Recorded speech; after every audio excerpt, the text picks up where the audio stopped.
All right, good morning and welcome to Politics and Business Television here in the nation's capital, Abuja. My name is Chidi Kenneth, and today is a special edition of the PNB Morning Show. As you can see at the background there, it's Democracy Day, 12th of June, 2026. And I have with me in the studio Mr. Ibrahim Shaibu, and of course, one of our in-house analysts, although she's responsible or the chief anchor of what's trending. But today, what is trending Business is Democracy Day. Good morning, gentlemen, and good morning, lady. Good morning, Mr. CK. Good morning. Good All morning, right. Mr. Ibrahim. Happy Democracy Day. And of course, happy democracy to us. Yes. Good morning, gentlemen and ladies. Well, the journey so far.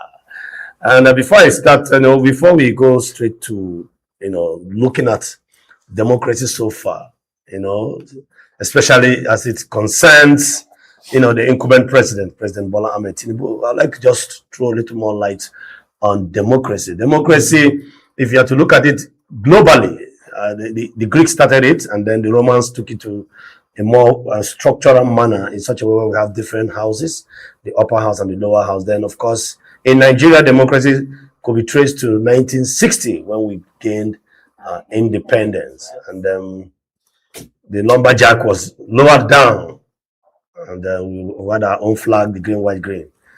And again, of course, the national anthem we are singing now was the first national anthem. Or the Nigeria we hailed it. Democracy is said to be the government of the people, by the people, and for the people. And then today, the people are celebrating. But something is happening today alongside with Democracy Day.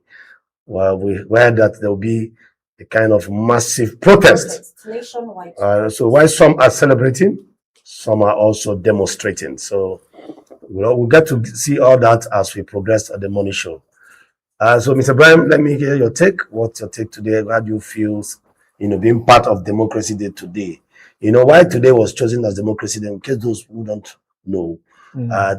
June 12th was a very, strategic moment in our national life, when we had a very seamless election that gave rise to Abiola and Kingibe. It was a Muslim ticket, and it was adjudged to be one of the freest and election and the best so far. Even though at the end of the day, Abiola was not sworn in. It was annulled by the then military leader, President Ibrahim Badamasi Babangida. Only military president. We have so many military presidents there. No, nobody calls it. They never call themselves president. They Head call of themselves state. heads of state. Well, I think head of state. Head of state. President. Some might argue that the head of state is likened to a man wearing khaki. Yes, Babangida was wearing khaki now. He was a military general. But he addressed himself as a general. Yes, he was the only military leader that named himself president. He wasn't answering head of state. All the previous military leaders called themselves heads of state, including Abacha, Abdul Salam, Obasanjo, even Ironsi called himself head of state. But when Babangida came, he decided to give himself the title of president, the only military president Nigeria has ever had. Okay. Yeah. Before we proceed, the Nigerian democracy is modeled after the United States democracy. Yes. Yes, the presidential system of government. Before then we have the parliamentary system, and the parliamentary system where we have the bicameral and unicameral system of government, where we have the upper and the lower house, and a collective responsibility. Collective responsibility in the sense that the cabinet then, if a minister misbehaves or goes across board, the entire ministers will be removed. But in the presidential system, if a particular minister has any issue, he alone will go in for it. That's the difference between the parliamentary system, where we have the prime minister, and of course we have the ceremony. And in those times, the presidential power was very, very weak. Yes. And power was essentially domesticated in it was Aguirre that brought about the unitary system of government that made the center more formidable. Exactly. And today the center is very strong. And then, of course, we are here after the Fourth Republic that gave rise to Shehu Shagari, a teacher, and we call him, is it Malam or Malami? In the north. And then, of course, then we had Sheneko was more or less an interim government that ushered in full democracy rule, 1999, that brought about President Obasanjo. And thereafter, it's 27 years now. Was it Shonikan? He was an interim government. Was Abdusalam Abubakar. Abdul- After Shenekan, Abdul Rahman held on. After Abacha, then Abdusalam Abubakar. who After also that had gave a- rise to Shenikon to now hold on and then conduct a credible election that gave rise to President Olusegun Obasanjo. Abdusalam Ba? Yes. And then we have Shenikon held on for a while to stabilize after the death of Abacha. And then 27 years down the line is Democracy Day today. I think you're mixing the whole thing. After Abacha, Shonekan, no. Shonekan did Abacha, what? Shonekan was the one dethroned by Abacha. no, Shenikon did only 1 year to stabilize it when there was an interim government. After it was called an interim government. After the demise. Let me put it right. Babangida was in power. Babangida stepped aside, and then Shonekan became the interim president for just a few months. He was on throne when Abacha now dethroned him and took over from Shonekan. Okay. Then Abacha died, and Abdusalam Abubakar stepped in as head of state. Abdusalam Abubakar conducted the election that brought in Olusegun Obasanjo as the civilian president in 1999. Okay. Yes. Yes. This is the sequence. Yeah. Okay, that's the sequence. Yes, Exactly. that's- Okay. Okay. I'm trying to maybe the mix up there was the sequence. Exactly. Okay, after it was Abacha that took over from Shenikon. Shonekan, Exactly. Yes. And then yes, before the after the Ibrahim demise. Babangida and Shonekan, then Sani Abacha, we have Abdul Salami Abubakar, Yeah. and Olusegun Obasanjo. Obasanjo. Obasanjo, This that's is And it. we the have sequence. Mobutu Adwa. And then of course we have Mori Yodadua came in. After Mori Yodadua came in, Good luck. Mori Yodadua as a matter of doctrine of necessity. There was a lacuna in the constitution because we've never found ourselves in situations like that where a sitting president died in power. Exactly. Excuse me. And then the journey began, and that was out.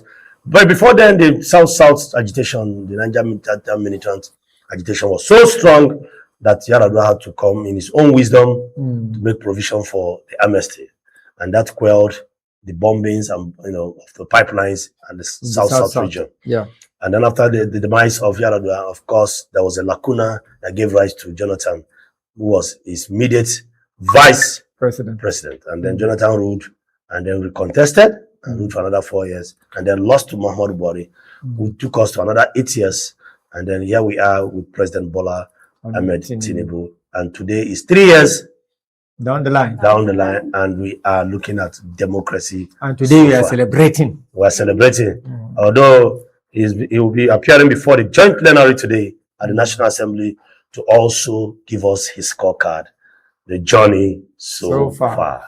All right, today's Democracy Day once again. In case you're just joining us, this is Politics and Business Television live here in Abuja. It's a special edition, as you can see, and we're going to journey through Democracy Day today and all the happenings, including the newspaper review. Like I said before, we continue that. I've been joined with my brother here, Mr. Brian Shaibu, and Josephine Ferry. We're going to be doing justice to all the issues making the round today. But before then, we'll go on a short break, and when we return, we'll look at what the newspaper has for us. Of course, the newspaper will have nothing than the Democracy Day. But Yeah, I think today they will allow us to rest about all those banditry and killings and abductions. okay, we're going to rest. Yes. To take our mind a bit off Exactly. that, sincerely, I think we need a breather, even though it's still somewhere in our heart. But Exactly. I think we need a breather at this point in time. We do need a breather.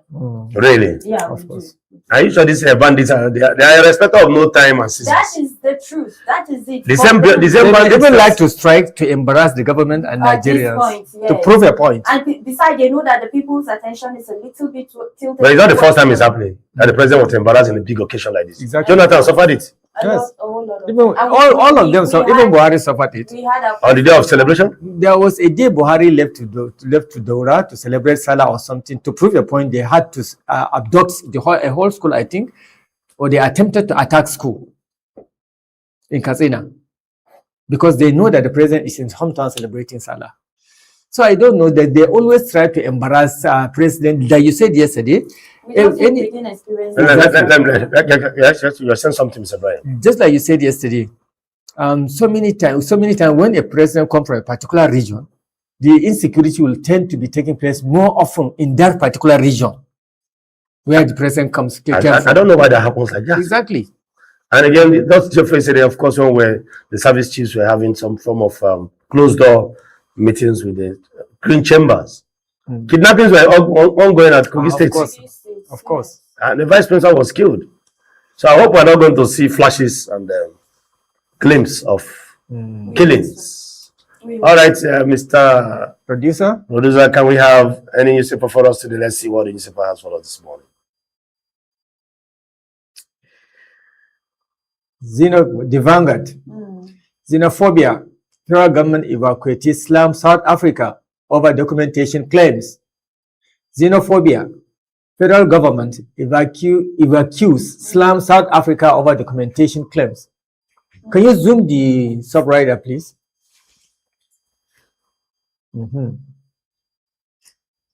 South African authorities frustrated paper renewal evacuees. Say Nigerian embassy complicate our cases.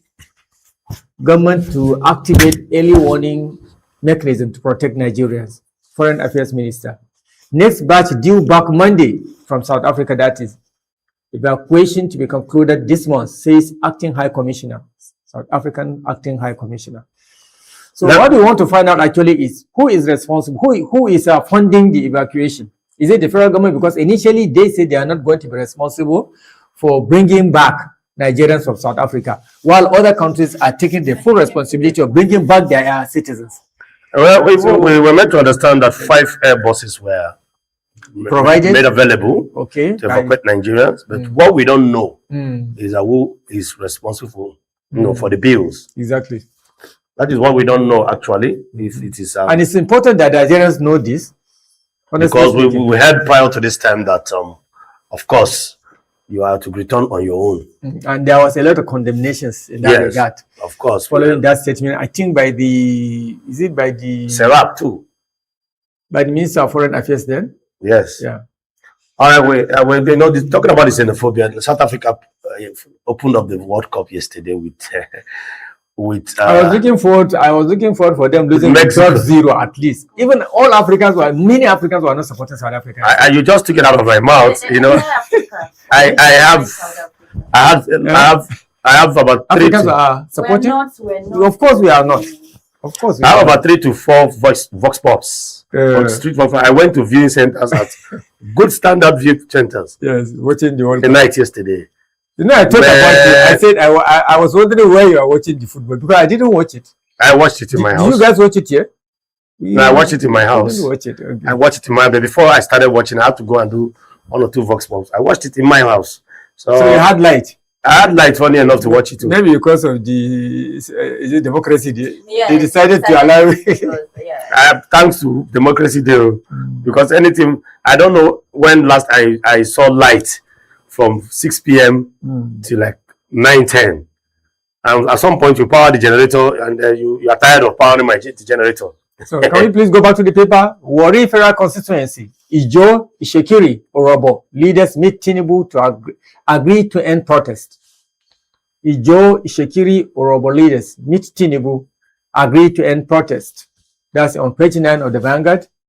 The Democracy Day. Tinubu honors top journalists, generals, others for roles in struggle. Tinubu honors top journalists, generals, others for roles in struggle. Well, we are looking forward to see the top journalists. Mr. Brian, are you one of them? No, of course. At least we are happy that journalists are being recognized because they are essential part of national growth and development. All right. For those of you, let me just go back. I think they are the only journalists are the only professions that are mentioned in Nigerian Constitution. Yes, Section 22 of the Constitution affords us the opportunity to query and question public officers. Exactly. Hold them accountable. Activities. Yes. We are the only ones, and that is our pride. The lawyers are not allowed to do that. Can we sit down the paper, please? All right. Step, please. Reps pass bill. Scales second reading in Senate. Details of constitutional amendment needed. All right. We are still at the second reading. I was thinking from what the headlines were telling us that yesterday. Yeah, that would be the last reading. Yesterday they said it was the last reading. They were playing Maradona with us all through the month. That they will conclude today. At the point you are even tired of their language. You call the language Finishing touches. finishing touches languages. And then later they came out to say. So now they are saying it's going to go to second reading in Senate, but the rest has passed the bill. That's good. That's good. At least it is done and dusted. Well, second reading and it has passed the House of Rep. That means it's fast. Exactly. It's fast. But before I go continue, I was going to say something. Permit me to just go back a bit. For those who did not watch the match, South Africa lost 2-0 to Mexico. And they also got a red card. All right, Mexico did South Africa in World Cup opener.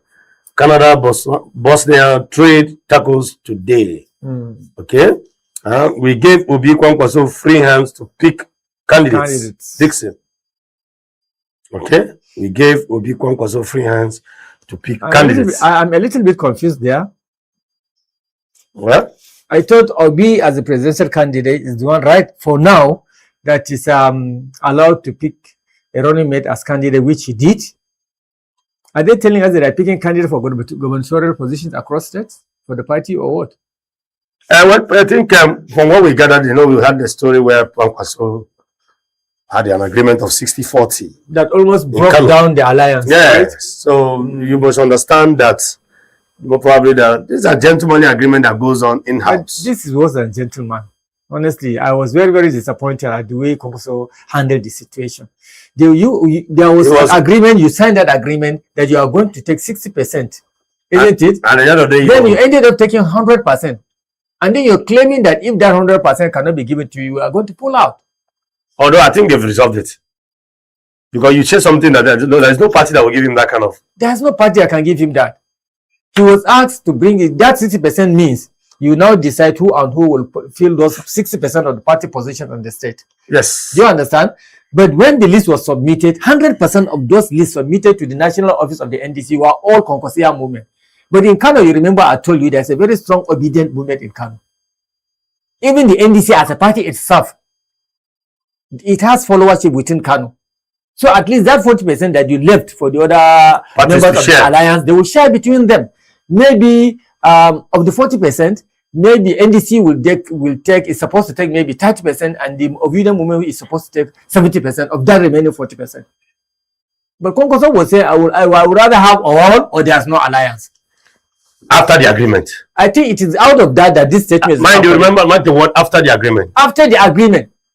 But that's okay. That has been rested. In law, they say rest is it has been rested. But what you have to say is, then do you have any caption there that catches your interest? Well, I was just going through the xenophobia.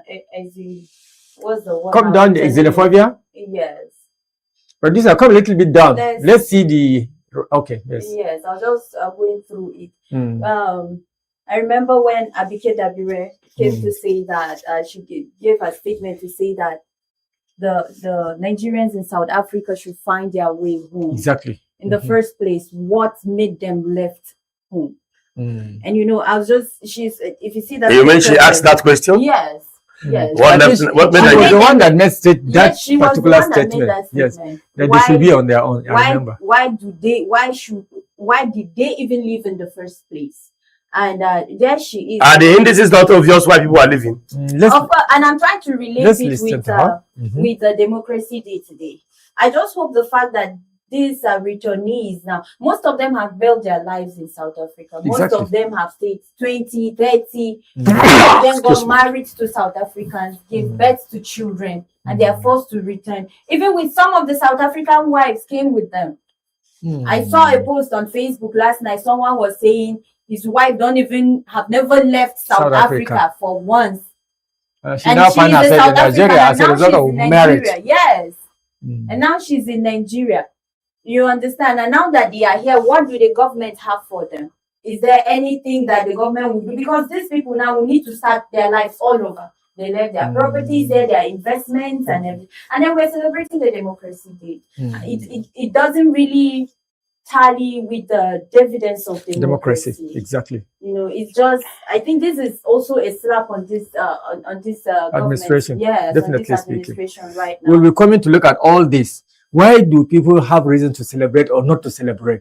You can only celebrate Democracy Day when you have received adequate dividend, when that government has provided you dividend of democracy. You have cause to celebrate. But in a situation whereby you do not enjoy the fruit of democracy, what cause, what reason do you have to celebrate democracy? We'll be coming to discuss that, I think, at the later part of the program. Let me also look at it this way. Demophobia is anti-democracy. Exactly. In the first place. Because we have democracy at the national level, we have at the intercontinental level. Freedom of movement, free trade, movement around right Africa. From the beginning of humanity. Yes. People travel and settle in other countries. So that is why it is called a phobia. The xeno there is fighting against other strangers, and that is what's called and the phobia there means hatred. It's wrong to fight. We have Nigeria, we have non-Nigerians in Nigeria, and we accommodate them very well. So South Africa in itself is antithesis to democracy in itself. So in as much as we are celebrating democracy, I don't know what South Africa will be saying by now. We assisted them during the fight against apartheid. Exactly. Nigeria is the number one ally against apartheid regime. And then we sacrifice our soldiers, we sacrifice our money. We wasted a lot of time helping them through. That is why anytime Mandela or Malema is talking about Nigeria, he talks about Nigeria and Nigerians with respect. With respect. You yes. See the love. Because of the role we played in fighting apartheid as a big brother. So I don't know, even if you are going to exercise, display fear of another race, that's the meaning of xenophobia actually, fear of other races or other ethnic group. You are not supposed to show it to your fellow Africans. Let me even tell you people. Exactly. Let me tell you what the newspapers will not tell you about xenophobia. What gave rise to all this xenophobia was that, according to friends that I have in South Africa, that their women like our men. No, I think it's about business. But I'm coming. I think it's about business. I'm telling you, forget the business aspect. I'm telling you where it started. That their men are very lazy, and because when Nigerian men come there, they are very hardworking, and an average Nigerian man, this attitude of taking a lady out and spending. It's only in Nigeria you see it happen. Of course, you have not heard of Kosh Dosh. When a lady goes out with a man abroad and you pay for your own and the man pays, the lady pays for her own. You see this idea, we have our behavior here that other ladies, when they see a Nigerian man can know how to treat a lady, take a lady out, buy things, those things they're not common there. Well, from sentiment coming from both South Africans and other Nigerians, it's just competition for business spaces. Then it now taking over. Exactly. Now I'm coming. It now grows down to business. Yes, it grows. I think it's the. That is why. What is the xenophobia about? Let's go back and take about our jobs. Did they deny you the job in the first place? They didn't. And the South Africans, there are 3 South Africans. We have the white South Africans, we have the colored, and we have the Zulus. That's why we call them Rainbow Nation. Rainbow. Do you understand me? And for those of us who have been to Pretoria and those people who have been privileged to go to South Africa, if you know, there's some things I don't want to say, but I'm telling you, I have been privileged to visit once, and I know. I spent just 2 weeks, and I came back, and I know what I'm talking about. So the next paper, please. I think we're done with South Africans are they became jealous, and then from that jealousy transcends into other things, business, and the rest of them. This day newspaper, Atiku, Northern Elders Forum. It is time for government declare security emergency to empower war commanders. I think this paper came out yesterday. Yesterday, yes. This looks like yesterday. Is it not yesterday's paper? Okay, yeah, maybe it is revisited. Paper. Maybe it is revisited. I think no. It is there. Is there? Yes, that's yesterday's paper. That's so I remember the NRS. I think we read this yesterday. XBP says attack on schools may cripple education. Yes, this is yesterday. Yeah. The Guardian. The Guardian. A thriving democracy still in search of trust, credible pulse, and dividends of democracy. That's the Guardian. A thriving democracy still in search of trust, credible pulse, and dividends. Who is saying that? This language is political. Exactly. Yes. That statement was from who now? That it's not clearly indicated. Yes. 5. Okay. No. It's not clearly indicated there. So I think it's just the newspaper. It's an editorial written by the newspaper. You can find the full detail in pages 4 and 5. Yes, pages 4 and 5. parenthesis, It's an quote editorial, unquote, newspaper editorial. a thriving, a surviving democracy, if I may use that word, still in search of trust, credible polls, and dividends. Of course, and let's look at it. Let's look at the catchy words there. The thriving. Thriving, that is surviving. Something that is trying to survive, trying to grow, pushing. Democracy, still in search, still searching of trust. Of course, Nigerians still at least trying to understand what is going on. And then credible polls, of course. That one. In fact, right, it's like credible polls. Majorly now, why people are distrusting credible polls in Nigeria is because many Nigerians do no longer have credibility and trust on the electoral umpire and even the electoral institution as INEC. Just yesterday, also that we have had so many issues. I wrote a very long. In fact, I couldn't finish it because the writing was so long on Facebook, calling Mr. President to make sure that this particular electoral umpire has been removed. He should not be trusted to conduct the 2027 elections. Because you see, already Nigerians are expressing fear, and this is the electoral umpire for whom I see many Nigerians are against. Honestly speaking, even Humphrey wants to, during his time, he did not receive as much criticism as this. Of course. Well, on my way to work this morning in the vehicle, we were listening to this radio program, and a caller called in and just calling on Nigerians to go out, get your voter's card. You need to, next election, go out, exercise your franchise. And the conversation just came up in the vehicle. Someone said, now what for now we expect say election will happen. There won't be elections. Has there ever been elections in Nigeria? Those people knows who will be in power 2 years before the election. So there is, and that is the level of trust people have lost in the electoral processes. There is absolutely, in fact, when we come to trust is cycled in red. Are you saying the trust has been eroded? Totally, entirely. But that in itself can be a propaganda itself, because I was just saying, I said that at the Voices, which the MD in our wisdom said we are going to do a voice advert on that to disengage such statement. Because let me tell you, one of the easiest way to rig, as one who has participated in so many elections, is voter apathy. I myself, I am against that. But you know, if we are to be 10 registered voters in this building, and if 2 comes to vote alone, the remaining 8 ballot papers, the stronger party will take it and rig it. That is how they rig election. Exactly. So now that is why you see politicians use thugs. What are the jobs of thugs? Snatch. Not even snatch. Not only snatching, create havoc. Go and dispatch the crowd. Exactly. Yes. So By the time you shoot 2 times somewhere, people will run away, not come back to vote. The few that will have the liver to stay and vote, out of 1,200 voters, maybe 200 will eventually not vote. The remaining 1,000 space remaining. Okay. We're taken over by the dominant party. The dominant party there will take it over and rig it. Quote me anyway, that's how they rig. So this statement is something we should try as much as possible to educate Nigerians. Yes, we understand that no policy, no process is pure. Even in America, I saw vote buying. I witnessed the last election. No, rigging takes place all over the world. It's simply that Nigeria's own is beyond human understanding. You know, the most annoying one in Nigeria is the one that you see somebody who mutilate and cancel figures, and INEC will go and still go and the officer will carry it. You know, one other thing I think we should pay attention to right now is the use of talks during election. I made a video and I said we should, in every polling unit, pay attention. And those talks are not visitors, they are not strangers, they are people we know that belong to that particular community. Yes, they are the people in that community. We know. Why do we keep running anytime they come? When they come, we tie them down.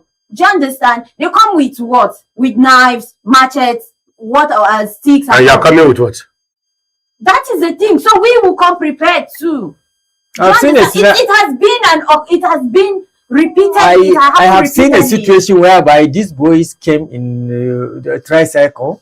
They came with bags, with bow and arrows, with all those things. I have seen a situation whereby the youth in that community faced them. Some of them get wounded. Very unfortunately, nobody died, but they stabbed one guy with a knife. They cut his elbow here, and it was a very deep cut. But the guys stood and fought them. They had to run. Yes.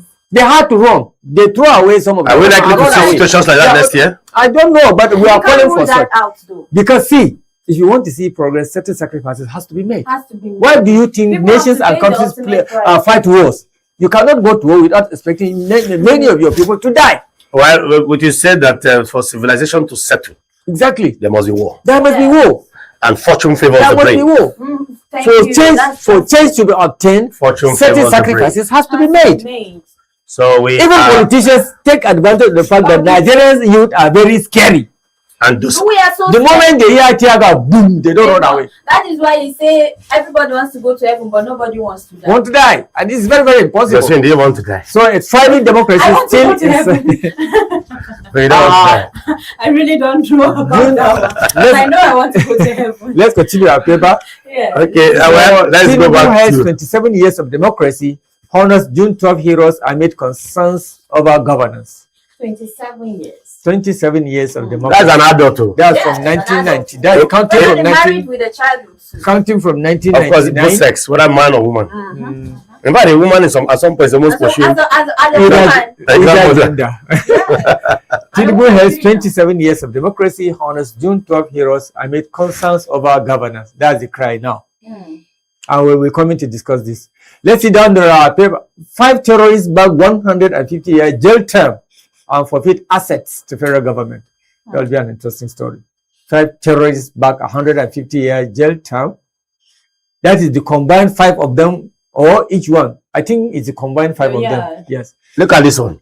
Max Air grounded nationwide as handlers enforce debt sanctions. That's a video I was going to show you people, where an aircraft mistakenly landed on an expressway in Delta State, Ugwashi, Asaba.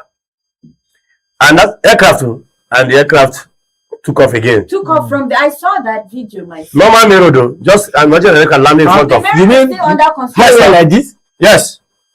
Airplane? Yes, the plane. I think this happened in Nigeria, but Yes. Asaba, Ugwashi. Yesterday. I think you are supposed to be doing some TikTok program, but only in Nigeria. Be showing us this kind of stuff. Only, because there are a lot of things that happens only in And Nigeria. we were You can't see it very anywhere clean else. new plane. You can hear the engine. Maybe that small private jet. And you know, Not that small though, but no, it's not. It's a big. It's quite a sizable plane. And there is this journalist, this retired journalist. I mentioned her name yesterday on the during one trending. Kemi. She said, in that plane, Nigerians are just surprised and being wowed that the plane landed. It didn't crash. It just landed, and it according to the. It was a concrete road. Yes, that it means the runway. Very thick concrete road. It means the runway and landed there and took off. On a road that is under construction. But is that particular road around an airport or something? And It's in Asaba. It means that Ugwashi in Asaba. probably it's And then missed the wrong way, she's correct. Okay. And landed, he thought that road was the wrong way. the runway. The pilot missed it and radio. So what happened is that there are speculations that what that plane is carrying are probably, Ammunition? ammunition Weaponry? connected to Insurgents yes, or bandits or banditry terrorists right or now. kidnappers or Yes, whatever. Yes. With money, a lot of money that is going to be delivered to the bandits, and it's sent by foreign sponsors. Exactly. Now, I tend to believe Kemi, because Kemi is one retired journalist that she's a well-known journalist. In fact, she's one journalist that don't just come to say things without knowing, having a source, without Maybe private investigative journalist. That's what she is, an investigative journalist. Also. That's what she does. Oh, you mean that plane was going to deliver some form of... Yeah, because they always come in the middle of the night, particularly choppers, helicopters in the middle of the night, come into the bush, drug consignment, and then take off. In the past, particularly during Buhari's regime, we have seen so many of those helicopters coming to land in the middle of the bush in Zamfara, in Gusau, in Katsina, and all over the place. Even for Boko Haram, it will come and land. And we'll see our security men. I think the last video I saw was it a custom officer with them there in the plane, and some policemen well guarded, well kitted, their complete regalia, and even some military men. And probably all those military men, they may be fake. Yes. They may be fake. They may still be fake. But they can also be true. If a governor comes to say that, probably we don't have the true story. In Nigeria, we know there are private tailors that are sewing military uniforms. We saw videos of making the round where bandits have possession of our various military uniforms. Honestly speaking, there are so many things. There are so many things as a nation that we need to get right, honestly, and it's endangering our life. A lot of things have been polarized in this country. So if you see anybody wearing any uniform of any security agency, don't believe it totally. Exactly, honestly. Because one of the ways you know a security agent that is real, for those of us who don't know, you look at the badge. Yes. Here, that's what we call the badge. A genuine security officer must put on the badge. If you see any uniform man coming in front of you without a badge, harass him. You have the right to harass him. The badge made in heaven. So people can show the uniform and then still check the badge. No, I'm telling you the truth. That's all. I'm not saying it's not true. I'm not saying it's not true. All I'm saying is that if he can be strong enough and stupid enough to sew the complete uniform and the whole kit, what is making Let me tell you, no. They have fake numbers. No. Let me tell you one thing. One of the things those guys don't do, they hardly go to, because if you see, for example, if you see a commissioned officer, this is something I know, and you see a short service officer, you can know from the badge. You can know from the badge. It's like you don't understand what we are. So what I'm saying that no, I've seen people arrested with fake uniforms before. You don't see even registered, legally employed uniform men when they want to go for illegal duties. The first thing they do is they remove the badge. Just ask any uniform man what I'm telling. What I'm telling you is just if you go out today. Who made the badge? That badge has a number that can be tracked on the system. It doesn't matter. Do you have the tracking system in the bush? That if I fake the badge and wear the uniform. No, you don't understand. You don't understand. When they go for operation on the road, these people, they don't wear badge. Whether you're a bandit or any legal policeman, they don't wear badge. Anyway, let's move forward. That one, I know that one very well. They can show the uniform. But one thing that demonstrates them mostly is that badge.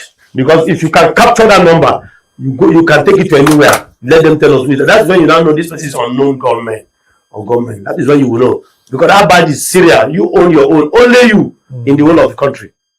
All right. So we're still on the guide. We are still on the guidance. State police. Governors to bear more responsibility as National Assembly passes bill, says the IG. State police. Governors to bear more responsibility as National Assembly passes bill. That is why we have. That is why we are where we were. Exactly. If the governors are paying the state police, I think this is one of your fears. Actually, they will hijack. They will hijack. He who pays the pipe. He who dictates the tune. Who pays the piper? Dictates the tune. Exactly. Exactly. No, play it like that. So the body. Now the governors. I hope you know that one of the ways, the best and fastest way governors make money as governors is security votes. Security, of course, because it is an unaudited funds. There are some things I wouldn't want to say, but if I begin to tell you, like that's why I feel free most time when I'm discussing, when I'm doing voices. That's why I need to expose certain things. So what is Cameroon security votes is where, because some states that don't have crisis, the governors just enjoy. Some states got up to 1 billion monthly. Security votes. 1 billion. And nobody asks you what you do with those ones. If you like, you can carry the whole bag and carry it to go. Where's your village name? My village name, Madakia. So you carry it, go to, okay, you're from Madakia. You carry the whole box and take it to Madakia. Nobody will ask you, what about those ones? Okay. Because those monies are unaudited. Actually, exactly. Over the state policing of the thing. So what is Cameroon doing to us up there? Army confirms Cameroonian troops incursion in Cross Rivers. Army confirms Cameroonian troops incursion in Cross River. Okay. I think around those, should it be around those Bakassi area or what? Ikom. Okay. We have Ikom. There's a place called Ikom. Okay. I have my in-laws there. It's a border town. When they come to my house, they give me gist of what happens there. Cameroonians come and they say Cameroonians don't price things. You tell them this is 50,000, they pay you because their currency is higher than our own. We are still using CFA franc, right? I say their currency is higher than our Yes, own. it's CFA now. Right now, yes, They call In it. fact, I have a Cameroonian friend, a lady now, as I'm talking to you in my estate. She's a tailor. Very beautiful. You know, there's just something about this other African. I don't know their skin. Very beautiful. She bought. They sent her money in their currency, and she bought a laptop. Yeah. I can imagine. I'm pained. I remember one of my Cameroonian friend that came 20 This iPhone that you're doing shakara with is normal there. 2015 or 2014. This guy came in. He said the money he came in Cameroonian CFA is about 1 point something of their money. He came and converted it to Nigerian money. That's 2014, 2013. And it was about 150 to 70,000. About $1 million point something. 2014, 2015. Then there was no inflation. No. Honestly, But now, these politicians You have have really been a messed us billionaire up. now. I have a boy who is a hairstylist in Ghana, an Igbo boy. No. Allah, politicians have Hairstylist. messed up this country. No. I used to know him in my estate. You know, my estate is very, I always make reference to myself, because my estate is very big. About 3,000, about 15,000, 20,000 people living in my estate. So my estate is a country. The boy came back, and I said, what are you doing now? What time? Where did you go? I'm living in Ghana. This guy spent like 2 years in Ghana, and he can speak for Ghana very well. And the boy, this guy came to my estate and was spending Living a big boy. See, life. the Ghanaian cedi is also higher than Nigerian naira. very, See, very well. when we were in secondary Very, school, very well. the Nigerian naira and the American dollar I'm at dragging. par. Exactly. The rub shoulder. Exactly. Make I use. Hey, the rub shoulder now, it's The rub true. shoulder. It's true. Even the pounds at some point. Hi. Okay, it was the pounds. Oh, It was British pounds and Nigerian naira that are competing. At this The point- naira, the naira was slightly higher than the dollar Than the at dollar. that time. At Yes. this point, I'll say take me back. So can we sit down the paper, please? Government of Benue State, happy Democracy Day, Mr. Day. President. All the success state and- government and will do Alia. that. Hey, since earlier. Reverend Father Dr. Hyacinth Ayomen Alia, Executive Governor, Benue State. So can we see the next paper, please? Tribune. Tribune. Democracy Day. Tinubu restate determination to secure Nigerians. Zoom it, please. Tinubu Let's see restates the top. determination to secure Nigerians. Says Says democracy without security in my reach. A mirage. Mirage. and that is true. That is Assures Nigeria of economic freedom. List gains of his administration. Bold reforms. Names Petroleum Institute after Shehu Yaradua.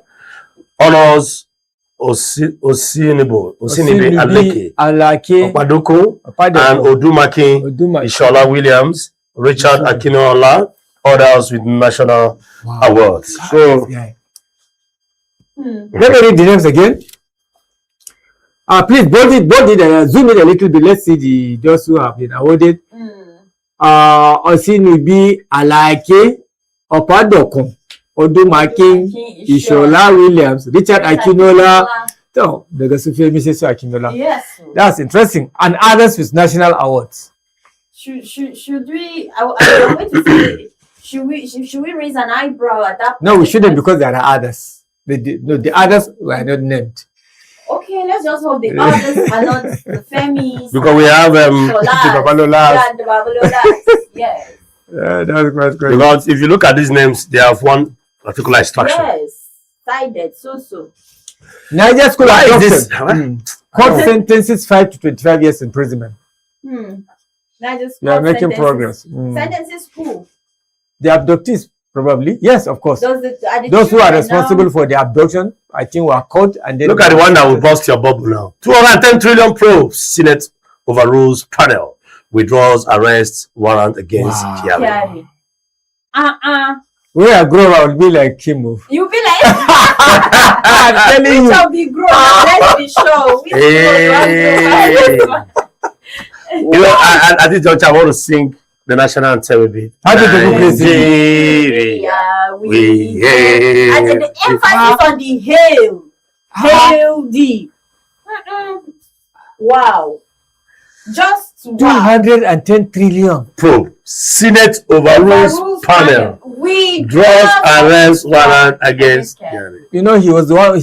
That guy also shows interest in contesting for Borno State gubernatorial Says Oshomoles abused legislative powers. I acted under extreme provocation. You can imagine. What? I think I am distinguished ladies and gentlemen. I'm speechless. This same Senate told us that they cannot probe military budget. Exactly. Because it would dampen the morale of the military. So taxpayers' money, we don't need to know what happens to it. We don't need to. Our internationally generated revenue and IGRs, what happens to it? The Senate can override. Wow. Now we have the judiciary and the executive that is saddled with the responsibility to provide us checks and balances. If the Senate is withdrawing arrest warrant against Yari, the executive has the right to override. So what is the executive doing? Because among the 3 tiers of government, the executive is the highest. Followed by the legislature, before we have the judicial, then we have the media, the fourth realm of government. Okay, with this one, Nigeria, we were celebrating this headline yesterday. That we are happy. Nigeria is beginning to fight those who have been stealing our money. All this and that. Let me tell you this. If I tell you what is happening about this 210 trillion, we'll read that when we go backstage. Okay. Now, but if you understand that Kyari himself threatened that he's going to open his mouth. Wow. You don't know? I think I said this. I think last month or so. He threatened. I think we mentioned it on Allegedly. This show one of the days. Most of these people, they know these things. They know who are in position. They know who are doing these things. But you know what? You can't say because you know I know how much cockroach you have in your own cupboard. If we are in this office now, for instance, in this studio, someone came in and we are having this conversation, and the person wants to ask, who said this? I heard this person said it. And you know me, I know you said it. And you know me too, I contributed. None of us will open mouth. We won't say anything. So this is the exact scenario. This is what's playing out. Yes, this is what is playing out. Very Josephine, you are living serious illusion. I wish you were a member of the Voices. Well, that's why I say when I grow up, I'll be like them. You understand certain things we've discussed. I'm referring to the highest scholarship we had on Voices when we talk this is about what they are the word teaching the truth. younger generations. You must understand that there is no truth anywhere in the world. Truth itself is a mirage. You can only try. That's wrong. At least let's console ourselves with that fine right there. Nigerian Air Force strikes and destroy terrorist enclave, kills costs in lectured region. Troops DSS raid IFOB ESN in Enugu, recover pocket launcher and rifles. Is it? Yes. Recover rocket launcher and rifles. Yeah, that's fine. That was a consolation. At least that will be the consolation now, because at least the killing is slightly reduced in those areas. Let's see more of that. More. Let's see more of that. Exactly. More We'll see But more the of PSN has been very, very quiet this few Please, days. can you not take us back to that? Let's see more of 210 trillion. It's getting me depressed because I don't want to imagine that's why our taxpayers' monies are. And Serious? Oh no. 210 trillion. Oh no. Do you know what that money will do for us as a A people? lot. Oh no. Look, let's just say, because I care so much about the youth, I'm very concerned about the youth, because I know they have a lot of skills. They have a lot of, they are full of innovations. Use half of this. Half of this is too much. Half is too much. One part of this to empower youth. Give them solid ones. No. Get the ones that are talented among them. Establish them in entrepreneurship and finance, and see what they will do. System. Those that are good with IT, sponsor their talent. Oh boy. I'm sick right now. Sincerely. 210 trillion, never. Trillion. I beg, producer. I don't know whether I've taken my BP drugs this morning. Did I? Let's go, please. God. This is very, very, very. No, there's something about so much fun. Then there's something about informations like that or headlines like that is that somebody is looking at your face and telling you are stupid. That's the way it looks like. That's the I agree with you. Somebody's I looking agree at your with you. face and telling you. Which paper is that? So today the paper is telling Nigerians that Nigerians Yes, Tribune. Nigerian Tribune. Tribune. Because it's very, very painful for one to read this. Ha. It's sad. Yeah, I'm pained. Wallahi, I'm Reps vote for state police. 289 lawmakers approved bill. Senate defers voting Defers. till July. July again. No? From July, they will What kind say- of word again? So now I forgot that it was his word. finishing touches, yeah? Let's still finish. Yeah, I'll call it- Nigeria. Not the that one. Nigeria. You have to, it's a country now. You have to help What Nigeria. In fact, this is- has not I happened think- in Nigeria does No, not no, exist. you know, this is the time where I appreciate that national anthem very well. I'm telling you. Well, I hear it. I appreciate because you see, one cannot have it enough in this country. It's just but The you one don't have any thing- choice but laugh. One thing about people that do this kind of thing is that they don't even believe. Despite the Share they fact, told us they are concluding this Friday. despite the fact, Sha. Well, it has been different. despite the fact that they always go to bury their friends and their family members 6 feet down all the time. I don't think these people really believe. They don't Then have one day die. conscience. Those people, their conscience are dead. Honestly, The humanity in them is dead.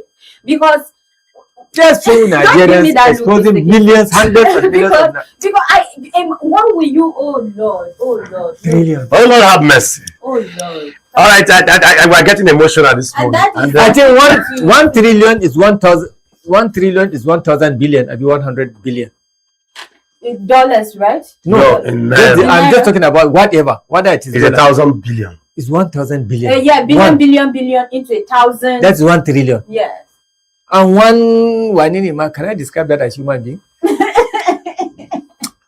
Let's see the next paper, please. All right. I saw something. Are we done? Are we done with the I Tribune? was telling Tinubu something there. Down the paper. Down, yes. Just go. Again, the echoes of June 12th. Your actions contradict spirit Spirit of June 12th. Atiku tells Tinubu and and APC. APC. Hmm. As if What? it's not birds of the same feather. Hmm. It depends on the kind of bird you're talking about. Are we talking of They chickens? were. Are we They talking of are- eagles? They grew up together politically. They knew each other very well. They were at one time the best of friends. Mm. It's You know, Abiola. an ce sun sa daurin ki ɗaya ko? See, Abiola and late Sheikh Musa Rado are not Umaru, the senior brother, the Sheikh. They were the political giant in those days. Tinubu was Abiola's boy. Yep. Atiku was Yaradua's boy. So the two collaborate very closely. So they are friends. They know themselves very well. It started a long time ago. At one time, I think both Atiku and Tinubu were in one political party. You remember? I think, is it AC or is either AC or AG? Atiku and who? And Tinubu. AC. ACN. ACN, exactly. So they know themselves very well. Whether they are democratic or they are not democratic, they know themselves. All these things people are saying is not even, it's not what is going on in my mind. I'm still thinking about how can somebody stall and the probe of 210 trillion? No, we did not say AC. That is the budget. It was That's the budget of. It That's was a I 3-year told you, budget. No paper mentions stall. They said mismanaged. They are probing it. Probing means come and explain to us No, what they stop happens the. to it. Can we go back to that paper, please? What are you telling me? Go back to the probe. Go back. Ref, it was probe. Mr. Ibrahim, so whatsoever they are trying to tell us, we know. It's probe. Look at it. Ibrahim, 210 probe. Probe. Senate overrules panel. Overrules. That What? is to say, Okay, what are you saying? Kubar magana kawai. Stall. I'm Karif. Withdraws arrest warrant against Kelly. Do you know what that means? Wow. It's close. It's When Forget about it. didn't When you exist. join a particular political party, Samunio. your sins are. Forgiving. But if you want to say overruled, please give me my share first. I'm a Nigerian because that money And belongs you to all of us. deserve it. Yes. It's your right. You can't forgive him. Let every Nigerian have his own share. God, I beg. But today you will go and steal chicken. Chicken, no. You know, I was going to say I'm that telling we have you. a lot of people wasting in our In correctional itself. centers Car. because of what? Chicken. Well, 2,000 There naira was one bashi. in Lagos that was beating. all right. Can we narrow down? down our focus, gentlemen, this morning? After all, there's a saying in a local palace. Please don't do There's that. there's a saying in a local palace that life no balance. Car. All right, then we're done with the Tribune. Let's go to the Punch. The Punch newspaper. State police closer as Nance defines federal state power. State police closer as Nance defines federal state. Now look at this. You see why? You see. I'm getting angry now. You see, the state police is getting closer, and the other people is telling us. Since last month, they are telling us to get closer. They've told us that the issue of voting has been shifted to July. We see some other people that say they will conclude by Friday. It's still closer. I don't know what you want them to tell you. Closer. Those were just out of the mathematics of the art to tell us, okay, this July is close enough. So how close? July close. Maybe by July we will not get to September. Southwest governors playing politics with security. Southwest governors playing politics with security. We always say it because there are some political coloration to whatever is happening around the security situation in this country. Before we even go to that, I can't believe that government is unable to do anything about the security issues in this country. Now before we proceed, there's something we're not paying attention. The headlines there, the state police, are closer as Nance defines federal. Now they are trying to create, allocate different powers, what is due to who. About the state police. Mind you, before the creation of the state police, we have the central police and we have the inspector general of police and state commissioners as it were. Now we're looking at a situation whereby whoever is going to control what and how. And these are very big burning How issues. much influence will the Nigerian police have? Yes, because we also need to know right? if the powers of the state police, if the idea of the state police is going to be, centralized just as we have in the police force now. And these are the issues that the National Assembly is trying to look at. It's very key. It's very important. So that we cannot, we don't vest so much powers on governors to begin to use apparatus of power at will. As much as there is a necessity for the state's policing, I have my reservations. I do have my reservations. Now that's why it's called reservations. You won't hear it. Okay, so reserve it to yourself. But you are on television now. Since we mentioned it, you are supposed to tell us. No, she didn't mention reservations. So yes, she has the right to mention just but one out of a few multiple I have. Already, our governors, as it is, exactly, they have a lot of powers at their disposal already. Exactly. At the state level. At the state level. Take an example of the primaries now. They determine who takes what ticket. Do you understand? Do you know what it will do if we still throw this much power to them again? No. The area of security? In the area of security. Oh no. I'm seeing the abuse of power. I raise my case. Power is already being abused in some states. So adding this one will be, so we should if there's anyone that abuses. Thank you.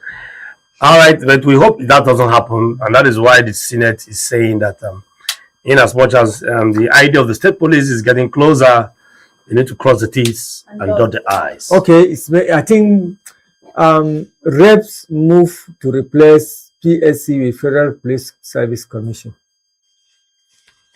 Initially, what we have is the Police Service Commission. Can we take this paper out, please? Okay. So now they are making Democracy Day address. Terror financiers will pay dearly, says Tinubu. Amen. Democracy Day address. Terror financiers will pay. I think at some point names of likely terrorist financiers were mentioned. I think there was this information making the round that they are going to tell us those who are behind this. I think that headline we saw earlier about 5 or 10 minutes ago, that 5 of them were sentenced to a total of 150 years imprisonment. Those are their assets have been those are the couples. frozen. We're talking of financiers now. There was a time, this information was flying up and down that terrorists, the financiers will be mentioned. And but they were never mentioned. Well, I don't know. Well, what's happening in the National Assembly is the president there already. He was supposed to be there this morning. What time? I think it is there that he made that statement. Yes, Democracy Day address, terror financiers will pay clearly or dearly. Dearly. It's If it Is he there? or maybe he's just a national broadcast. Yes. Wait, was there a national broadcast by the president today? Normally there should be by 6 a.m. No, I don't think the president is at the National Assembly. The paper is telling you, see, democracy, their address. Then in court, terror financiers will pay dearly, says Tinubu. Anyway, we'll find out. We'll find out. Yeah. Xenophobia. South Africa repatriates 586 Nigerians. I hope they have 586 vacant jobs for them to take up. That's what that's the question Malema posed to them. Yes, I hope they because they don't have the skills to handle the just there. Okay, next paper, please.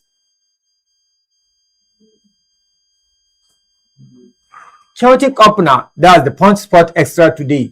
3 red cards. As El Tri beat Bafana. These ones, who are the footballers here? Shakira, Burna Boy, light up ceremony. Yes, in the opening of the World Cup. Shakira. Yes. I see smiles all over your face when they mention Shakira. Yes, no. So what are you trying to say? I don't know. Then why did you say it? I just say smiles all over your face. Well, for South Africa, I think they should just look forward to leaving the World Cup because trust Africans, we're coming for them. Oh, exactly. I saw a comment yesterday. I said someone said that in fact, why are they having just 3 red cards? Is it 3 red cards or 2 now? Okay, at the point I was following the update, it was 2 red cards. Okay. So why is it just 2 red cards? If I made their goalkeeper get red card, made their coach might get red card. Everybody, the match ended 2-0. 2-0. It's not even supposed to be 2-0 actually. It's supposed to be 30-0 now. That will amount to being basketball. And then Africans all over decided to like be like that. Mr. Brian, 30-0 will make a mess of soccer. Why? The global Mondial World Cup is not a place where you score somebody 30-0. Where did somebody was just telling me the days of India and Nigeria playing 99-0, we had those are myths. No, recently, honestly, there are 2 African countries that have played a football match. It's Nigerian Falcons. Falcons. Yes. Is it 30-0? How many? 30-0. Last week. Against what country? Is it Cape Verde or what? That one they go. No, it's one of. Is it which country is that? Wow. Despite the fact that we are not featuring at the World Cup, Nigeria still maintains 26th FIFA rankings. And CAF tags one time we are higher up than this. I think this is nothing to. At one time we are higher up. Higher up on the. We have slided down now. Okay. So any interesting thing coming from the World Cup? Galatasaray rejects 120. Oh, the special one. A senior offer. Galatasaray. Mourinho is coming back to Madrid. You can see Madrid confirms Mourinho's on 3-year deal. So Mourinho is coming back to Madrid. The special one. Yeah, he was once their coach. And is it true that Mourinho never played football? Yes. Wow. One of the best coaches in the world. Never played football. That's good. We call him the special Somalia ref attempt to officiate UEFA Super Cup. This was the same Somalia ref that was squeezed seriously for 11 hours at the United States border, immigration border, and at the end of the day, he was asked to go back. Because of trust problem, probably because I don't know. He was slated as one of the referees that was supposed to, officiate matches. I said probably because of trust problem with Ilhan Omar, the Somalian member of Congress. She's in the reps, have you? I didn't even follow that story, so I don't have an insight into it yet. Okay. Still the issue of visa. DRC Congo fans were denied visas entrance into the United States. Okay, there are a number of for the fear of Ebola outbreak. Exactly. Now we're seeing that rejected Ivorian supporters lament hosts and harsh treatments. So you can see that Africans are being subjected to some form of draconian processes and treatment as a result of the outbreak of Ebola. So Ronaldo declares Portugal ready after Nigeria victory. okay, you mean Portugal defeated Nigeria? No, it means Portugal defeated Nigeria. Yeah. That is the match that I was telling you. The one guy that scored against Nigeria was not even happy scoring. He did not celebrate his score. Yes, he wasn't happy. You know, Nigeria, the world misses Nigeria not coming to the World Cup. I think Nigeria, Portugal, have they played differently?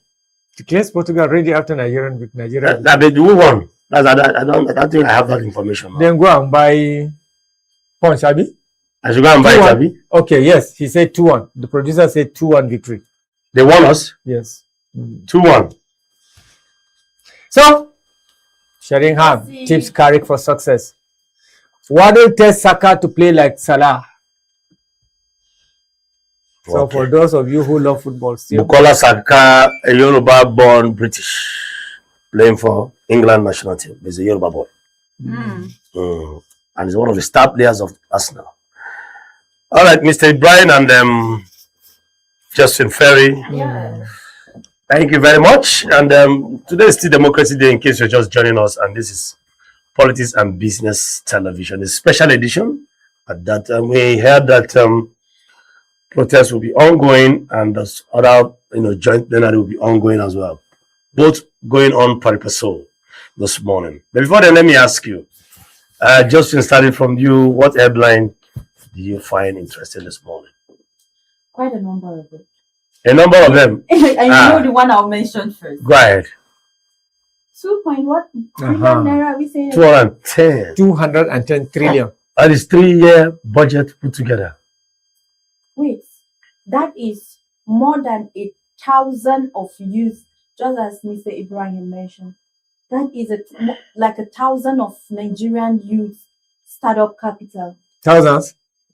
What is it? Tens of millions.